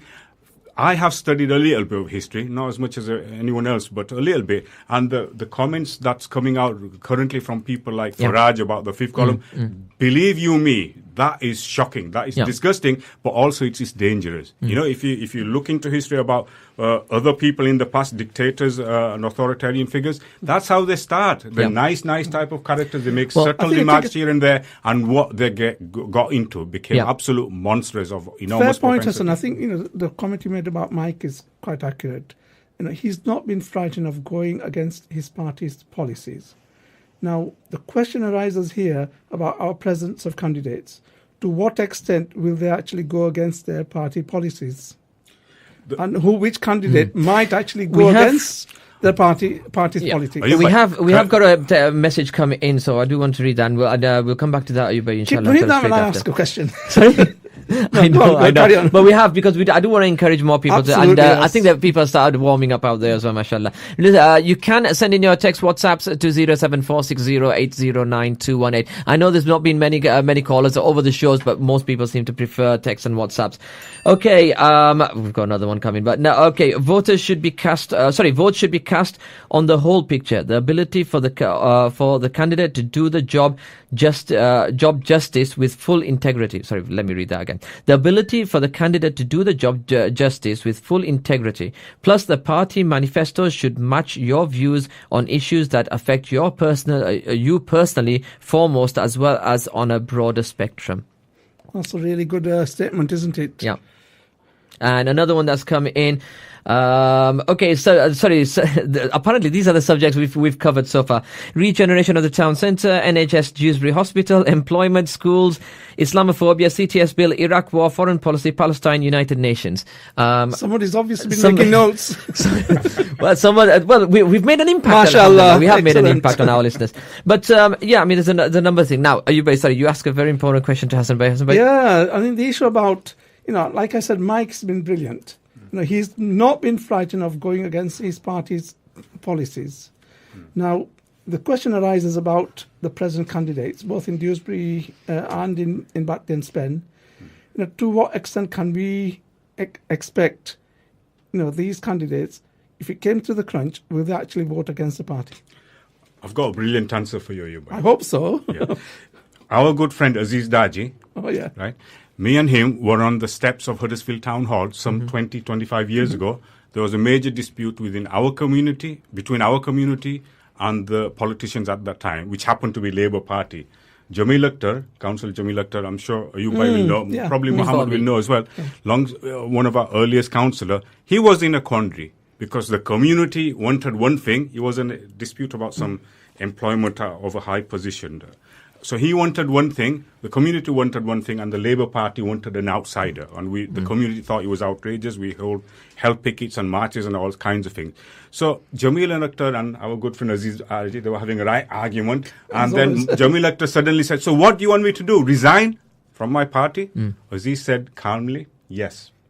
And that's the answer. You've got to weigh up that situation. If the situation is such that, there's a ministerial kind of special word to describe that as well, then sometimes you have to consider leaving the party, which is, congratulations. The one good thing I'm really proud of our lady from Saida Varsi. That's one good thing you did. You can't really answer that question in advance. She didn't resign from the party, though.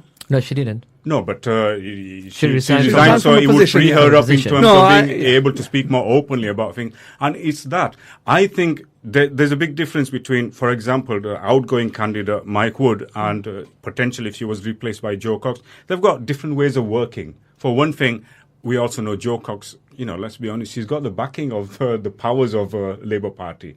The real top guns, and that's why she was one of the reasons she was nominated. So she will have constructive ways of working. Plus, on top of that, not dissimilar to Mike Wood, she's got really exciting, innovative ideas and ways of getting around things. And I think she'd do well.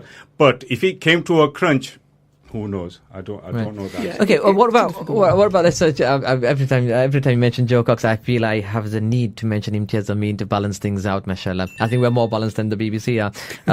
But the thing about it, right? Okay, I appreciate what you're saying about Joe Cox. Now, on the flip side, Imtiaz Amin. I mean, if a Conservative government does come in again? A coalition or a Conservative government comes or a coalition that Conservatives are leading on, or a Conservative government, wouldn't a Conservative MP in Batley and Spen be more supportive to the local community? Well, I'm sorry, Mahmoud, but I'm going to have to ask you the question. Did you put him on the spot in terms of certain questions? We know where Simon Revell stands in relation to the hospitals or gay marriage, civil marriages and, national policy, whatever as well. Yes. We know from his experience, from his background and history. We don't really know where Amin stands. So you should have asked him. For example, is he willing to go against his party on X, Y, Z? Yes. I think a lot of his answers did suggest that. Hassan Bhai, I wish you'd heard the interview. And I suggest, mashallah, you listen to the full 2.25 hours of it, because yes. What I can say, to add to my answer so far, Mohammed, from what I know so far, Amin, he's a very intelligent person, and like I keep saying, he's going to learn a lot as you go along in political. And he's got, to an extent, a fair amount of experience already from his councilorships and his job and things like that as well. But at the moment, he seems to be following the party line. When I had the opportunity, I grilled him on something called redistribution of wealth. And he gave me the standard answer, which is what sometimes confuses ordinary members of the public. What's the difference between Labour, Liberals and Conservative? redistribution of wealth should be one of the fundamental differences between different parties, yeah? Yep. But he gave me the standard stock answer, which related to how much redistribution of wealth in relation to the current income, which is completely different to basing the answer on assets. Yeah. You know, if you owned a mansion and it's worth 20 billion pounds, that's what I would want to know. I would want to know in terms of political parties, how you would redistribute that. Yeah. The well-known fact is 1% of the population, by the time 2020 comes around, 1% of the population will earn as much wealth as 99% of the other. Yeah. I think, Hassan, we're right to assume that in Batley and Spen it's going to be a two-horse race, like between Joe and Imtiaz. Now, the real question is, to what extent or where is the Asian vote going to go? Are they going to go for Imtiaz or are they going to go for Joe? What is it that these candidates are doing to attract the Asian vote? Yeah. I'm not going to interrupt you this time, Hassan bhai. Well, my personal opinion is, and it's based on a lot of things which I won't even dream to go into, but I think they'll probably go for Joe Cox.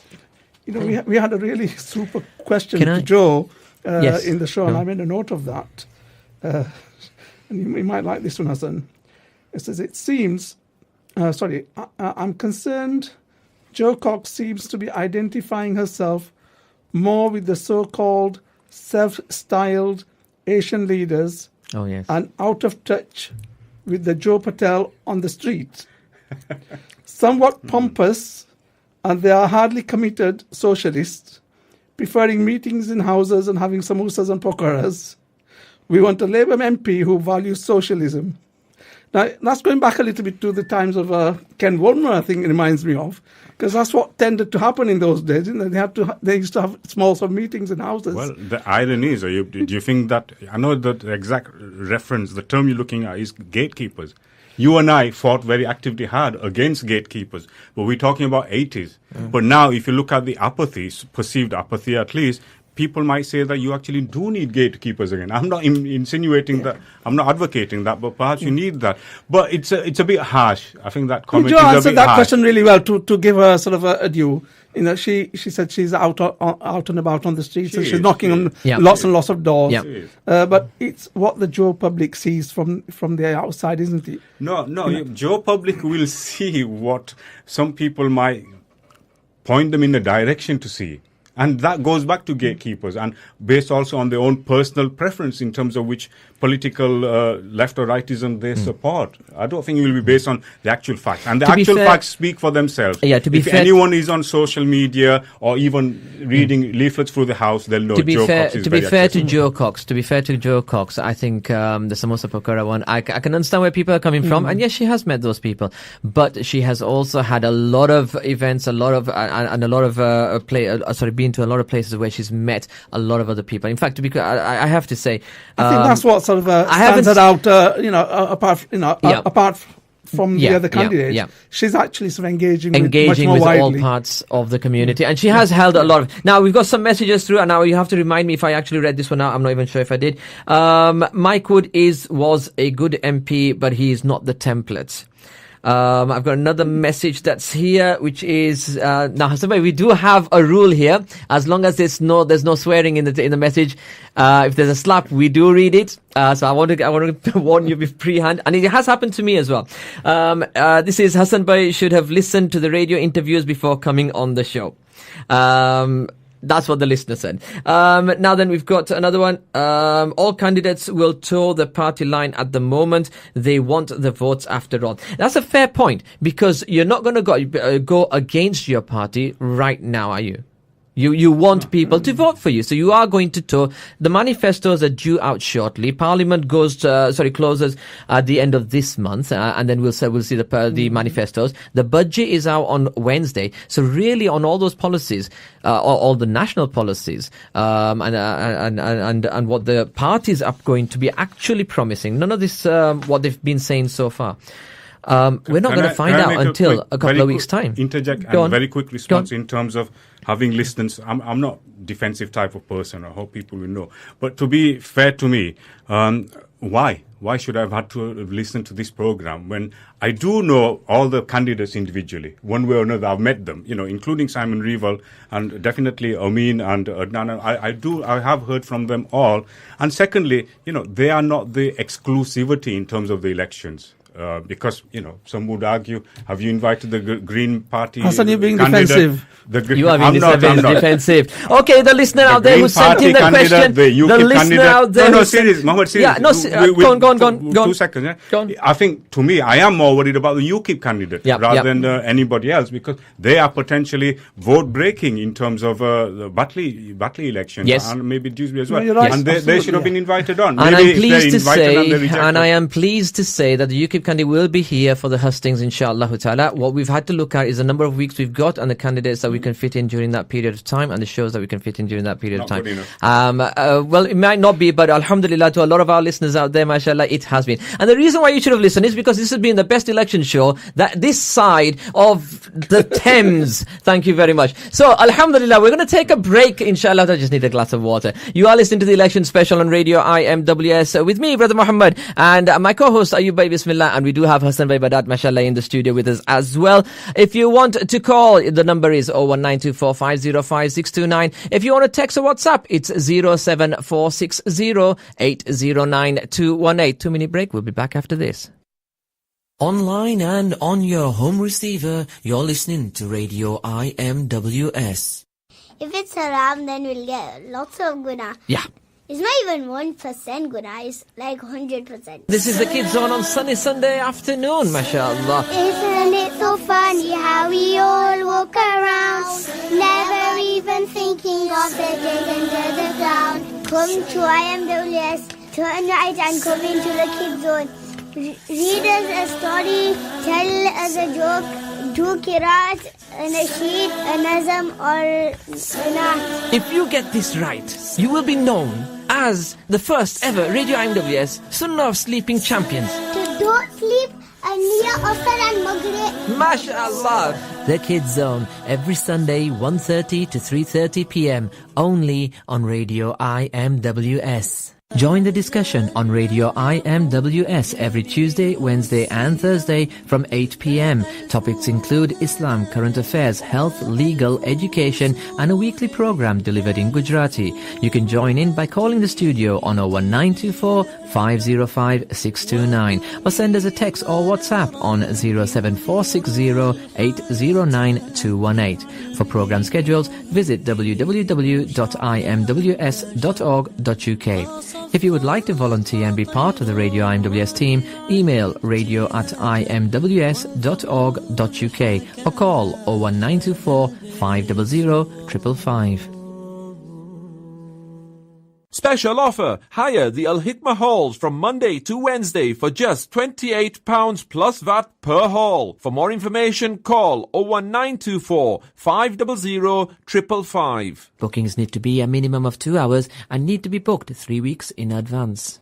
Radio IMWS. Welcome back to the election special on Radio IMWS, broadcasting live from the Al Hikmah Centre in Batley, West Yorkshire. Now then, hopefully we're going to have about 20 more minutes, inshallah ta'ala, and then we are going to call it a night, unless Hassan Bhai wants to actually go beyond what Simon Revel managed to go to.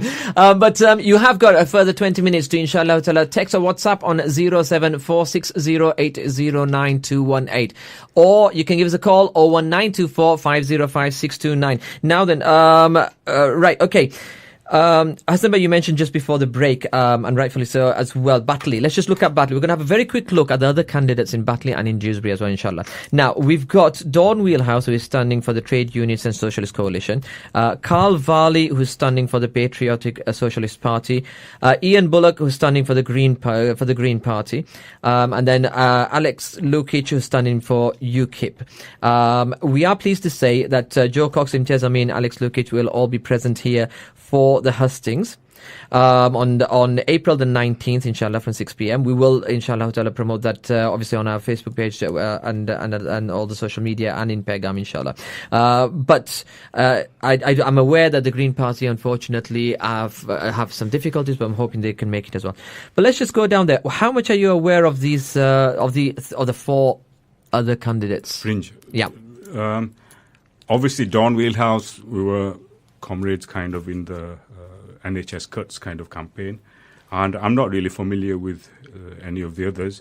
Also, conspicuous by the absence is Respect.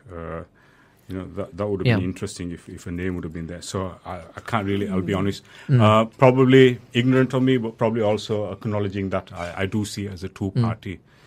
I think in Batley, to be honest with you, I think you're right. I think everyone sees it as a two-horse race, because the only one that can possibly take some votes is likely to be Alex Lukic for UKIP, just simply because on a national level they've got a bigger profile. I don't think anyone's seen Mr. Lukic locally, but he will be here for the hustings, so that'll be interesting. That inshallah. could be a bit of a protest vote, couldn't it? Yes, it could be a and UKIP have become the protest vote, and again, we're not seeing BNP candidates this time round, and a big reason for that is to actually give UKIP a better chance. That's what's been understood. Now, people can associate right-wing extremism with BNP, but with UKIP, they keep denying that they are racist. BNP are open.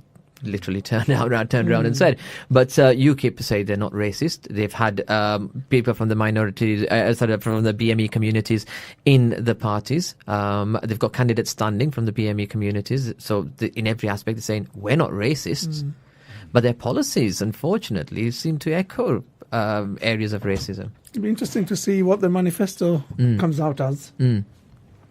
Okay. And now then, yes, so that's the Batley side. Now, Hassan Bhai, I want your view very quickly, because we've got some more listeners who have come into the studio, mashallah. We might go past there this time. Right. Right, now, Dewsbury is the interesting one. They're both interesting for their own right. Just to finish on the Batley one first, Imtiaz and Joe. How do you see it? Do you see it as a close? Last time there was 4,406 votes between Labour and Conservatives. That's with Janice Small, and I don't think Janice Small, to be fair, I think Imtiaz Amin has done a lot more campaigning than Janice Small did. How and people don't know Joe as such, although they've met her and everything, or heard her, but they knew Mike. Mike had been serving them for 13 years for the last election. So how do you see these two? Is it close? I think if... God, it's a difficult question, isn't it? But if Joe Cox on the premise that she's not complacent, and all the evidence is that she's not complacent at the moment, then she should just struggle across. It's a bit difficult to say. There's so much that can happen between now and then. But the thing is, Mike Wood was on paper a losing candidate in terms of the polls around this time, couple of months before the election, and he won. And he himself was quite comfortable in predicting that he would win. I think Joe possibly is in the same situation as long as she avoids complacency. And I think I'm pleased that the if you like, the dark horse card, the Joker card of Respect is not there. So I think I'm even because more. Respect would have taken some of the I votes think they away would from. I can't see any of the others taking too many votes from Joe, except some, let's be honest, some Asian people, Muslim people might vote on various strategies for Amin. But then, we would have expected Conservative to be the party, the main party in opposition anyway. So. Well, the Lib Dems are announcing their candidate on Monday, and that's going to be interesting. It is. Yeah, so They've not inshallah approached we'll you, find out from Hassan, that. is that, have they? Lib Dems. No, Hassan's on the wrong party. He's not here. So not on the wrong party. Sorry, he's not a member of the Lib Dem party. That's why. Now we have got some gentlemen coming into the Trotsky studio. party coming for me, I'll go in. So, inshallah ta'ala, we'll be bringing some of our new guests in. Inshallah ta'ala. Yes. MashaAllah. You are listening to Radio IMWS. This is the election special, and in the hot seats, that seat's been very hot. I do believe it's Sohail, isn't it? It certainly is. I do. I have, MashaAllah. I saw you in the hustings in Dewsbury. You'll have to remind me, Muhammad. Sohail Afsa, MashaAllah. Sohail, just introduce yourself. Okay, I'm just a local community activist from Savile Town, my father, Muhammad Afzal, has served for the community for some time. Yep. So I'm just picking up from his footsteps. Subhanallah. Now, just before we start, I just want to read out a text message we've got in. I want to vote and take voting seriously. The issue I have is the issue I have is I no longer trust the three main parties. Main reasons, not an exhaustive list. Labour, Iraq war, Tony Blair. Conservative, budget cuts, anti-Muslim Muslim narrative. Lib Dems, Nick Clegg, tuition fees. Is it time we see serious alternative parties emerging as people do not want to vote the three traditional parties? Is this contributing to the fall in registered votes? Before I come to you, sir, I want to come to you. I think the point I can pick up on that is we did press Joe Cox on the Iraq issue, and she, quite frankly said she was very disappointed with Tony Blair. She said Tony Blair let her down. And in fact, we agreed with that. Tony Blair let everybody down. And when we asked her if she would actually shake Tony Blair's hand, she said no. And I quite agree with the other points that the questioner is making about, the tuition fees and all that. The point that listeners making is that there's been big issues. Historically, there's always been some issues that political parties have campaigned on but never actually brought in. On these 3 points, these are big issues, which went against what the public wanted. The public voted Lib Dems. A lot of people voted them for the tuition fees. And basically, once they come in power, they don't serve. And the point that they're making is this contributing to the fall in registered voters? I think the tuition fees have been dramatic, really. Yes. People expected that from the Lib Dems, and it didn't happen. Yeah, and I think to an extent you're right, because that does create apathy. From what the listener's saying, it does create apathy when you vote parties in on big issues, and then they don't deliver on those issues, or they go down the wrong way. And interestingly, Labour are proposing a cut in tuition fees. Yes. So that would be interesting to see how voters actually take account of that. Yeah.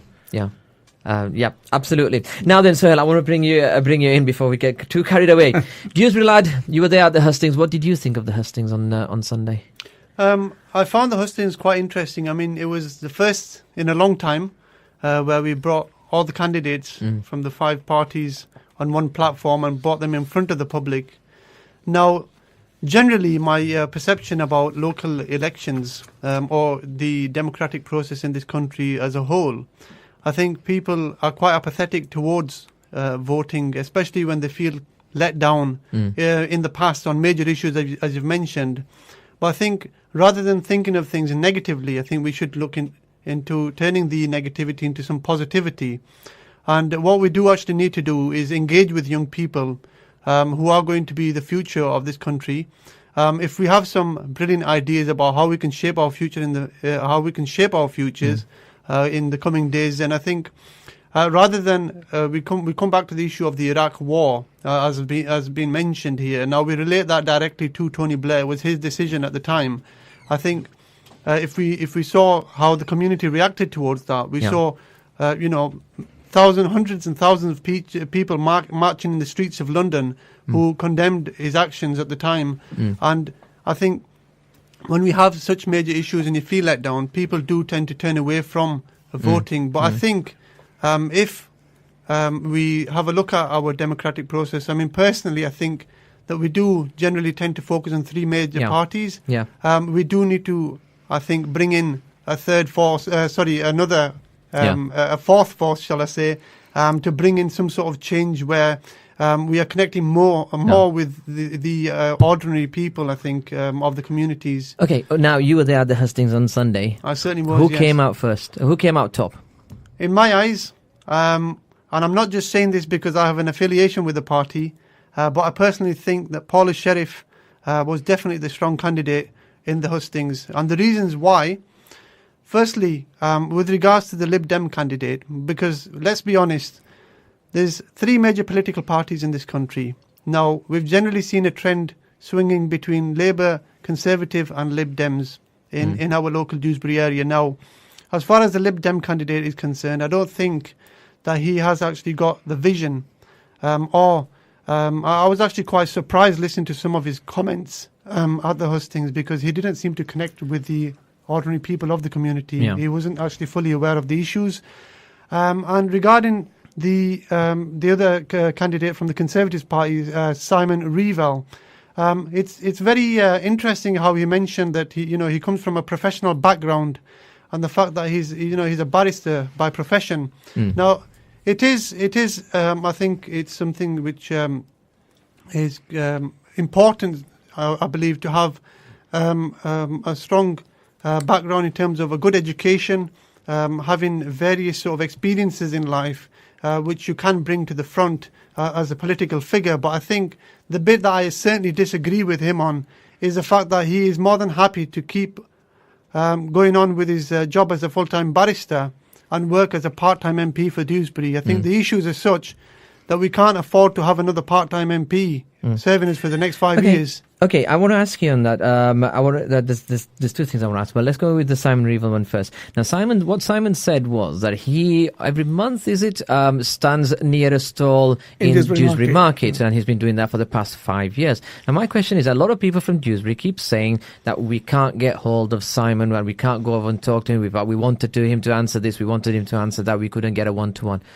Have you tried? I have communicated with Simon in the past, and it was specifically regarding the issue of Palestine at the time, because I was, gravely concerned about some of the events I was seeing on the television. And with Simon Revell, I didn't have much hope in getting a response from him, because I understood where he stood in terms of his political view about the issue taking place in Gaza.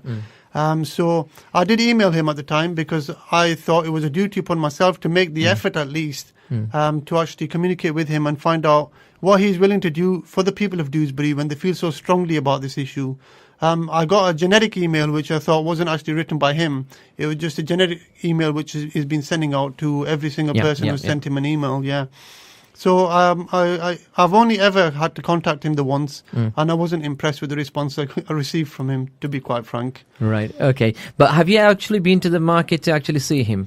I haven't, no. I very rarely go into Dewsbury Town Centre, to be honest. Right, so he needs so whoever comes in as a Dewsbury MP needs to regenerate the town and get people in there.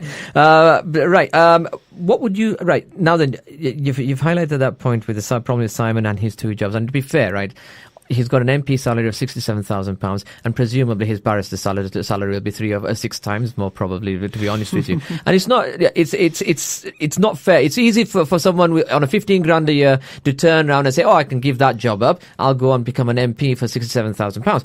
It's very difficult if you're on £250,000. I mean, I don't know that's what it is. I'm not saying that, sorry, but you can understand a 6-figure salary and give that up for a 5-figure salary. What we have to look at here is exactly what role you're going for.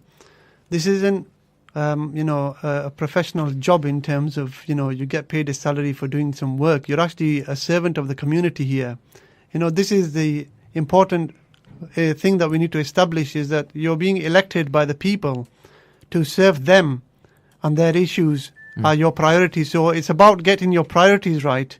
I mean, he can be a professional barrister for all he wants, but in terms of, knowing exactly what he wants to do, if he wants to be a barrister, by all means, go ahead and serve, in your post as a barrister. If you want to stand as a candidate in Dewsbury, we need a full-time MP to represent us.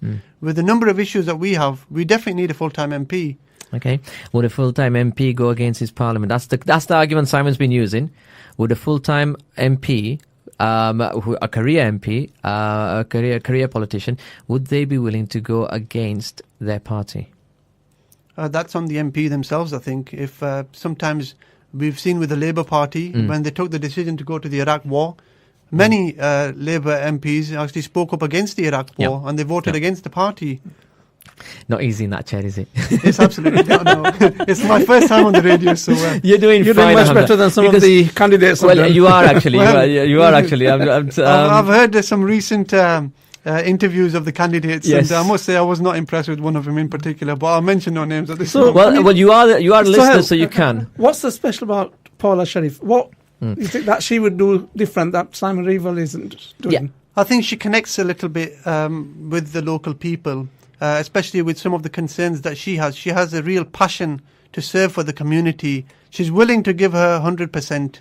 And I genuinely believe that she actually has that passion, and she actually wants to make a change for Dewsbury. Some of the issues that are close to her heart are close to many people's hearts. We asked a question about Tony Blair and her views on whether he ought to be taken to court for crimes of war. And she wasn't really sure about that. She said no. She did hesitate on that. Mm-hmm. And she did hesitate on the issue of why the Labour Party didn't put up a bigger fight for the against the counter-terrorism security bill, at least towards the area of taking more time to scrutinise it before rather than rushing through, because there was cross-party agreement on that.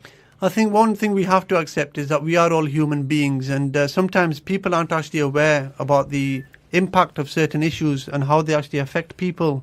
So obviously, regarding the particular counter-terrorism bill, I'm not too sure whether she's actually aware of exactly the implications it's having on her constituents here in Dewsbury, but I am sure if she was aware, then she would strongly stand with her community, because that's what she does best. To be fair, she did know about the bill, to be fair to her. Right, okay, now then, I need to pick up some of these texts because they are coming in quite fast now. Why... By the time we get slapped. Why are all your visitors today members of the Labour Party? ?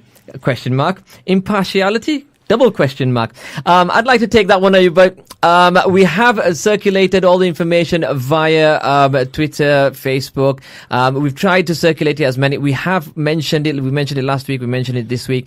That the door is open. And you know what? We'll probably be here for another half an hour. So if you did want to quickly pop down, then by all means you can, or whoever from whichever party. Yeah, but to be fair, I think we've had an open I'm door. not sure if Hassan today belongs to the Labour Party. He's nodding his head. No, but and I thought he was impartial. Yeah, no, it is.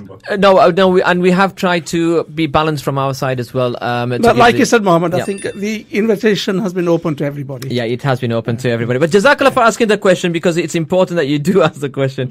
And we will be having another listeners session, inshallah ta'ala, closer to the election. Yeah. So do remember to make sure you circulate that to every party possible, inshallah. And it's a good question. We do like to have. We do like to have alternate views and views from other party members. Just touching up on this. The point is, anyone can ring in right now. Yes, yes. Hassan Bhai has mentioned you can phone us, and we have you can phone us on 01924 505 629 and be live on the air as well. But we have had some text messages which have which I'm going to get to as well, inshallah ta'ala, which haven't been specifically supporting Labour. Because now Tony Blair has given £1,000 to all the PPCs fighting marginal seats. Out of the 106, only about 4 have rejected it.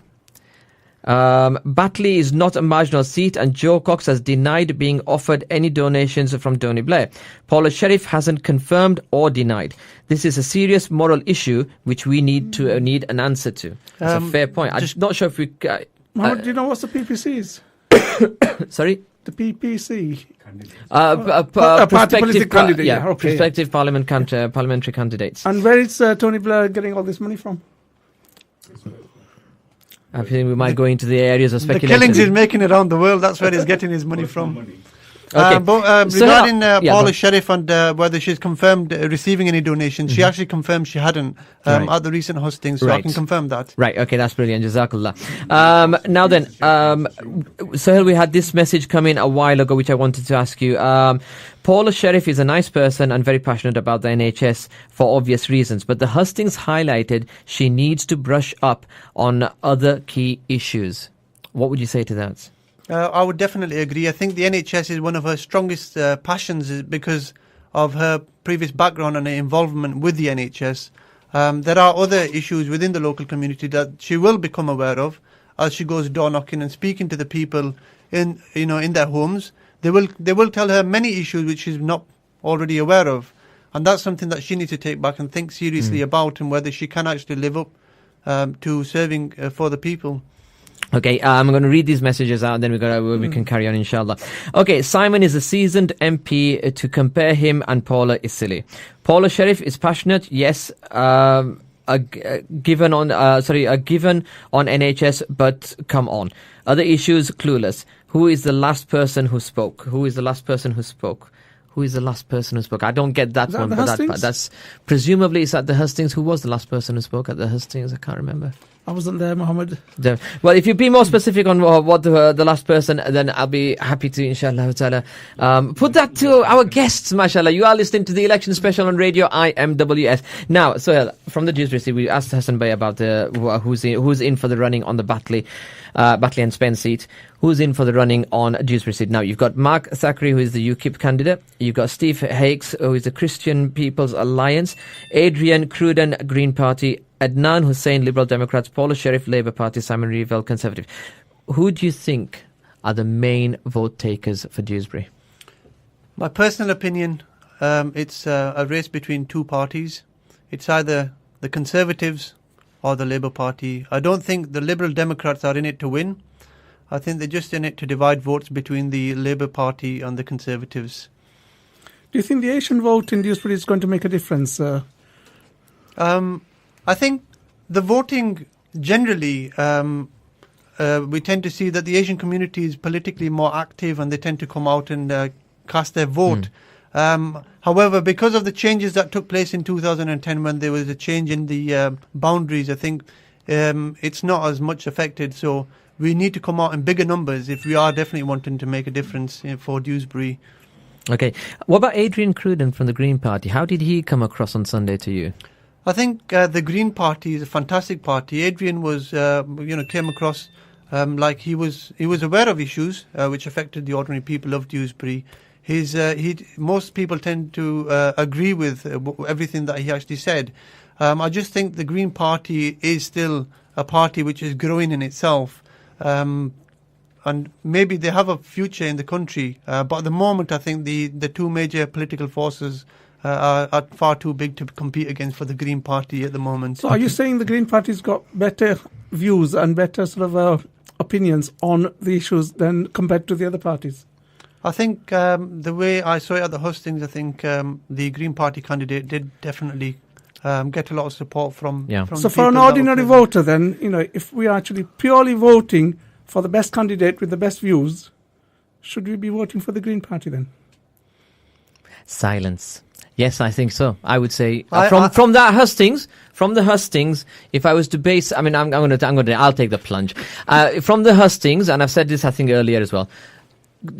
Adrian came out on top. I did go up to him and I said that as well. And if it was just based on the hustings, yes, I would. But I've mentioned this before. Unfortunately, there is tactical voting that is, and it's part of politics. It's not something that's specific. It is part of politics. Yep. Whenever there's in a by-election, if these were candidates in a by-election, I think Adrian would have it. I think you've got to look at the bigger picture.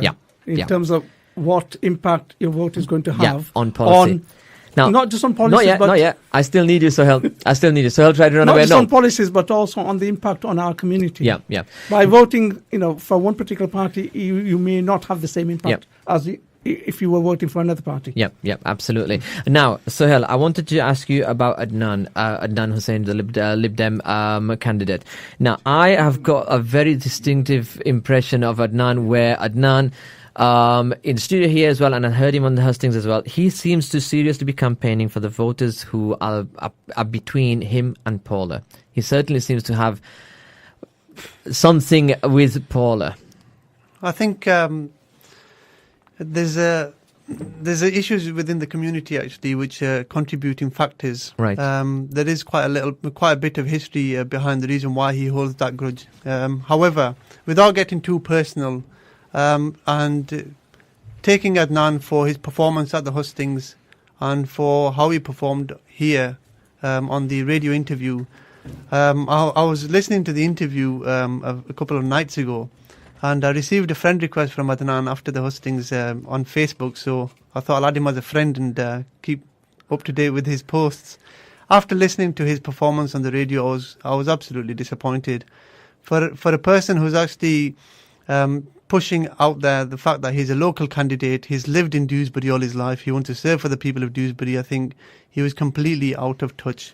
His father has served for the community as a leader for the Liberal Democrats in Dewsbury West as a councillor. I think Adnan needs to do a little bit more for his community voluntarily before he starts pursuing a political career, I think.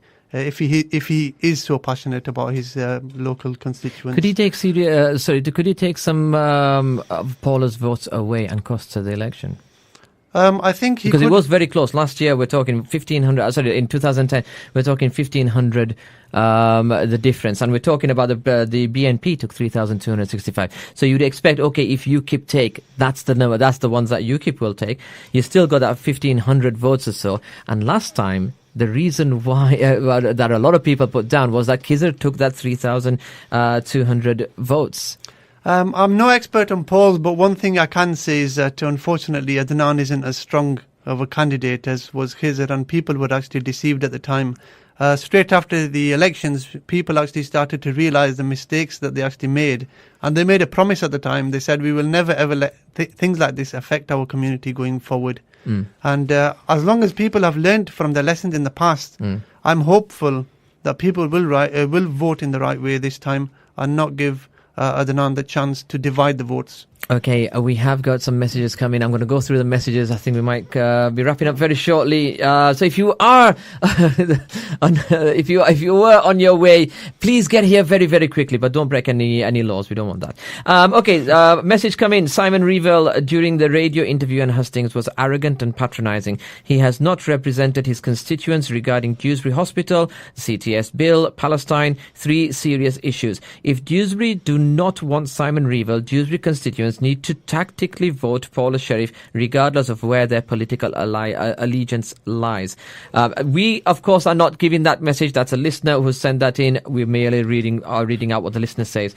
We might be here. I don't know if we're going to get into trouble, but never mind. Can we please have Paula release a press statement regarding not taking a donation from Tony Blair? Well, if Paula's listening, this is what a voter out there has said. It's entirely up to you, but it would clear the air. We're more than happy to, inshallah, have her come back, and she can phone in now and tell us on air if you want. Paula, if you're listening, the number is 01924 505629. Give us a call and let's clear this matter up in this very show so that, inshallah, people can hear that as well. Okay, now then, oh, sorry, the person, sorry, right, this is, who is the last person who spoke? That question was actually the question to the person in the studio at the moment, apart from the presenters. It's Mr. Sohail Afsar, mashallah. I'm sure, I don't know if the people out there know him or not. He's quite a good local volunteer, I'm going to say, more than anything else, mashallah. Right, okay, now then, we were going to go into local. Right, are you by anything from you to add? No, I think it's been a brilliant show, and I'm really impressed with the quality of the questions that are coming in. And the lines are still open if anybody's interested in joining in the debate. Is that another message? Yes, the person who asked the question said, yes, I know him very well. He's a very pro-Labour. To be fair, that's what he said at the start. And you can listen to the recording and you will find that is what he said at the start. But we did open this up to everybody. It has been circulated through social media. It has been circulated through WhatsApps, etc., as well. And we've had the poster up there from early part of the week. So everyone had the opportunity to come down and join us today. And I have to say, Jazakallah to all the people who did come and join, and Jazakallah to people who are messaging in as well. Okay, I would like our community to seriously consider if voting for the 3 main parties is in our best interest. Do we need to explore independent candidates representing us? That's an interesting question. Yeah, very interesting question. I think people should take a broader view about politics, and we shouldn't limit our stance or our positions to a limited party. We should broaden out and look at widely. That's the best way forward. And also, I think at this moment in time, people need to be a little bit more aware of what's going on in the world and decide which is the best course of action for this particular time. Yeah. Sometimes, standing as an independent candidate might serve the wrong purpose. Like it happened in Dewsbury at the last election. Everybody came out losers. Yeah, I mean, there's a couple of points there, to be honest with you. One is the issue of which we've talked about, tactical voting. It's to be honest with you, it's not a very nice thing to do, to be absolutely frank. But unfortunately, in some cases, people do have to look towards that. But that's entirely up to you. in an ideal world, you would vote for the candidate that impresses you the most. Absolutely. And yes. it's sadly, and I'm talking from personal experience, I think all but one election that I've actually participated in, I've had to vote because I wanted to keep someone out rather than vote someone in. And I would love to have the opportunity to be at an election where I can vote for someone who I want in, and not for someone who I want to keep out. Hassan Bhai has joined us. Hassan Bhai, something to add? Well, yeah, a couple of things. Yep. Firstly, in relation to your most recent question, the listener's question about should we be looking further away from the three main parties, my answer to that is not necessarily. What I would request, what I would urge instead, is for all potential voters from our community to take a more active interest in politics. Yeah. We've not really had a chance to go into it too much, but once you're interested in politics, then that will dictate where we go. For example, at the moment, we're in a very exciting unhealthy situation where the official model is first past the post. How many of you actually know what first past the post means? First past the post means, traditionally, for the last 100 years or so, it has meant that the party with the most kind of seats becomes the government. But as we all know, since the last 5 years, nearly 5 years, we've had a hung parliament. We had a hung parliament. Uyubai remembers. I don't. But Uyubai remembers in the 70s. Mr. Harold Wilson and Edward Heath. But that hung parliament was for very low, short amount of time, barely a few weeks kind of thing. Now, I don't think the future is permanently going to be there for first past the post system.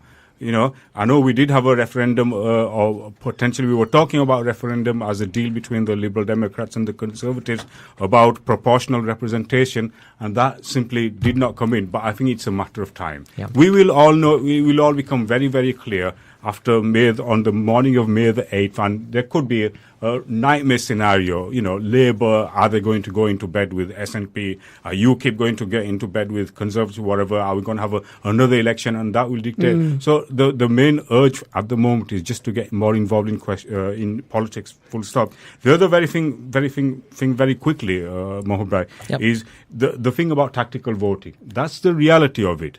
It's not in terms of was the Green Party, he was the best candidate at the hustings, should we therefore be voting for him? The leader of the Green Party herself, I forget her name off the top of my head. She was on Question Time last night. She was on Question Time last time. She said, in fact, on Question Time last night, the last time she voted for any party at the last election was she actually herself voted for the Liberal Democrats. And you know what? She voted for the Liberal Democrats as a tactical vote so that she could keep out the Conservatives. And look what happened. Liberal Democrats went into bed with Conservatives in there. But that is the reality. It's a matter of tactical voting. So it's not just a question of who the best candidate is. At this moment in time, in terms of first past the post, you've got to make a decision based on lots of other factors as well. Yeah, I think that's quite a good point, Hassan. Thank you. Okay, we have had a couple of more messages in. Right, the gentleman who earlier sent a special message to Hassan, we'll call you a special message, inshallah, said no offense intended from previous message. We love Hassan Badat. He is a legend. They always say that at the end. They also put LOL there as well. I don't know about all, but one person says, so I think I've got a good idea. I know who that is. No offense taken. Absolutely not. No, we have enjoyed. There is another one that, a text message that came in. Joe Cox plays the local candidate tag, but the fact is she hasn't lived around here in years. A stark contrast to Imtiaz. Joe is out of her depth and is trying to play to the Asian vote desperately. It's not pretty. As a listener's view. And listen, of course, you are, and we are all entitled to have our views. We have really enjoyed this. We are going to wrap this up now. Alhamdulillah. Now then, that's been another fantastic election special. I must admit, we never finish on time. We were supposed to finish at 9:15. But we never finish on time. And the reason we don't finish on time is because you out there, our listeners, you keep sending those questions in because you are bothered about the elections and we are bothered about the elections. Now, one of the issues that a lot of questions have been raised about over the past few weeks has been, of course, Palestine. Now, we know from what happened in Ramadan, everyone saw that. But over the past month and a half, we've heard a lot about Palestine and the political campaign to bring peace in the region. Next week, joining us in the studio will be representatives of Friends of Al-Aqsa, who will be able to give us an update on what's happening in Palestine, what's been happening politically within the UK, within Parliament, and what peaceful means you can adopt for what is a humanitarian cause, which is well over a half a century down the line. So Friends of Al-Aqsa will be in the studio. We do want your questions, and inshallah ta'ala, we do want you to participate as well. So do inshallah ta'ala make sure you do send in your text messages. You do get a phone at the line as well, inshallah. It sounds like a fantastic show, and I hope listeners will tune in, because that will give them ideas and knowledge about what sort of questions to pose to the prospective MPs. Yeah, and we do want to emphasize as well that, look, the point of doing these Friday night shows has always been about you, the listeners and the public out there. It's your opportunity to find out what your candidate stands for. We're not telling you how to vote. However you vote, well, that's your right, and that's between you and yourself. We're not telling you how to vote, but this has been an opportunity for you to find out more about your local, about the candidates who are standing, so you can make an informed choice. And we've been stressing that point in every show. We stressed that at the start and end of every show. We want you to make an informed choice, and if you do think that the Green is the best person you want to vote for him, because Absolutely. that's how. Absolutely, But yes. make sure you use your vote. It's no point, because I mean I was looking at the figures a bit earlier. 68% I think voted in Batley around the same. In Dewsbury, and around about the same in Batley last time round as well. There's a lot of people who are eligible to vote, who are on the electoral register. 68.5% voted in Dewsbury last time. 67.7% in Batley. You've got to vote. Use it. You have that chance. 32% did not vote last time. Yeah. 1 in 3. Or, to look at it alternatively, what it means is that the government of this Britain, one of the powers of the world, is determined by about something like 30% of the population. Where this country and other Western countries go around the world preaching democracy is the best way and whatever. And how can it truly be a democratic country when 30%, exactly, two-thirds of the people are not voting? You're absolutely right. I mean, Simon Reevell was voted in with 35% of the Dewsbury vote. Mike Wood did a little bit better, with 41.5% of the vote. So vote, and make sure you know. Make sure you tell anyone out there, particularly, I mean, this is going to affect students, because previously what used to happen is universities used to automatically register students on the electoral register. Hence the reason they were basically the head of the household. So they used to register the students. That's not the case. Students have to register themselves now. It's expected that around 7.5 million people are normally not registered on the electoral register. That's expected to go up to about 8.5 million this time round. Around here, I think we're not too bad, but students who are living away from home, please do inform them that to get themselves on the electoral register so that they can vote come May the 7th. Are you by anything Right, to great. Just a big thank you to all our listeners, especially those who've been sending in their messages and their questions. A special thank you to Hassan Bahia. Yep. This word special, I think we'll have to remember this now. Yep. Our special guest Hassan, and also to Brother Suhail for coming in all the way from Dewsbury, and earlier on Maulana Pandor, who joined us at the beginning of the show. Yep. So Jazakallah khair for all your comments and your input. And it does please me that, to be honest with you, we had a lot of text messages in as well, and there's been, it's not been one-sided. I'm sure when you listen back to it, people out there will also be able to see it's not been one-sided. We've tried to be as fair as possible, and it's a very interesting election. We will have another listeners session somewhere very close. In fact, the week before, I believe we've scheduled it, the week before the election. So that's going to be on the right run up. And if it's anything like this, then we might not go home until after the elections. But that's it for us today. Remember us in your dua. And until next week, when we will have Friends of Al-Aqsa in the studio with us. And Tuesday we've got Sunday we've got Kids Zone. Tuesday we've got the Islamic program. Wednesday we'll have Gujarati back, inshallah ta'ala. And Thursday we will have the current affairs program. So until I'm back in the chair on Sunday with Kids On, from me and everybody in the studio, Assalamu alaikum wa rahmatullahi wa barakatuh.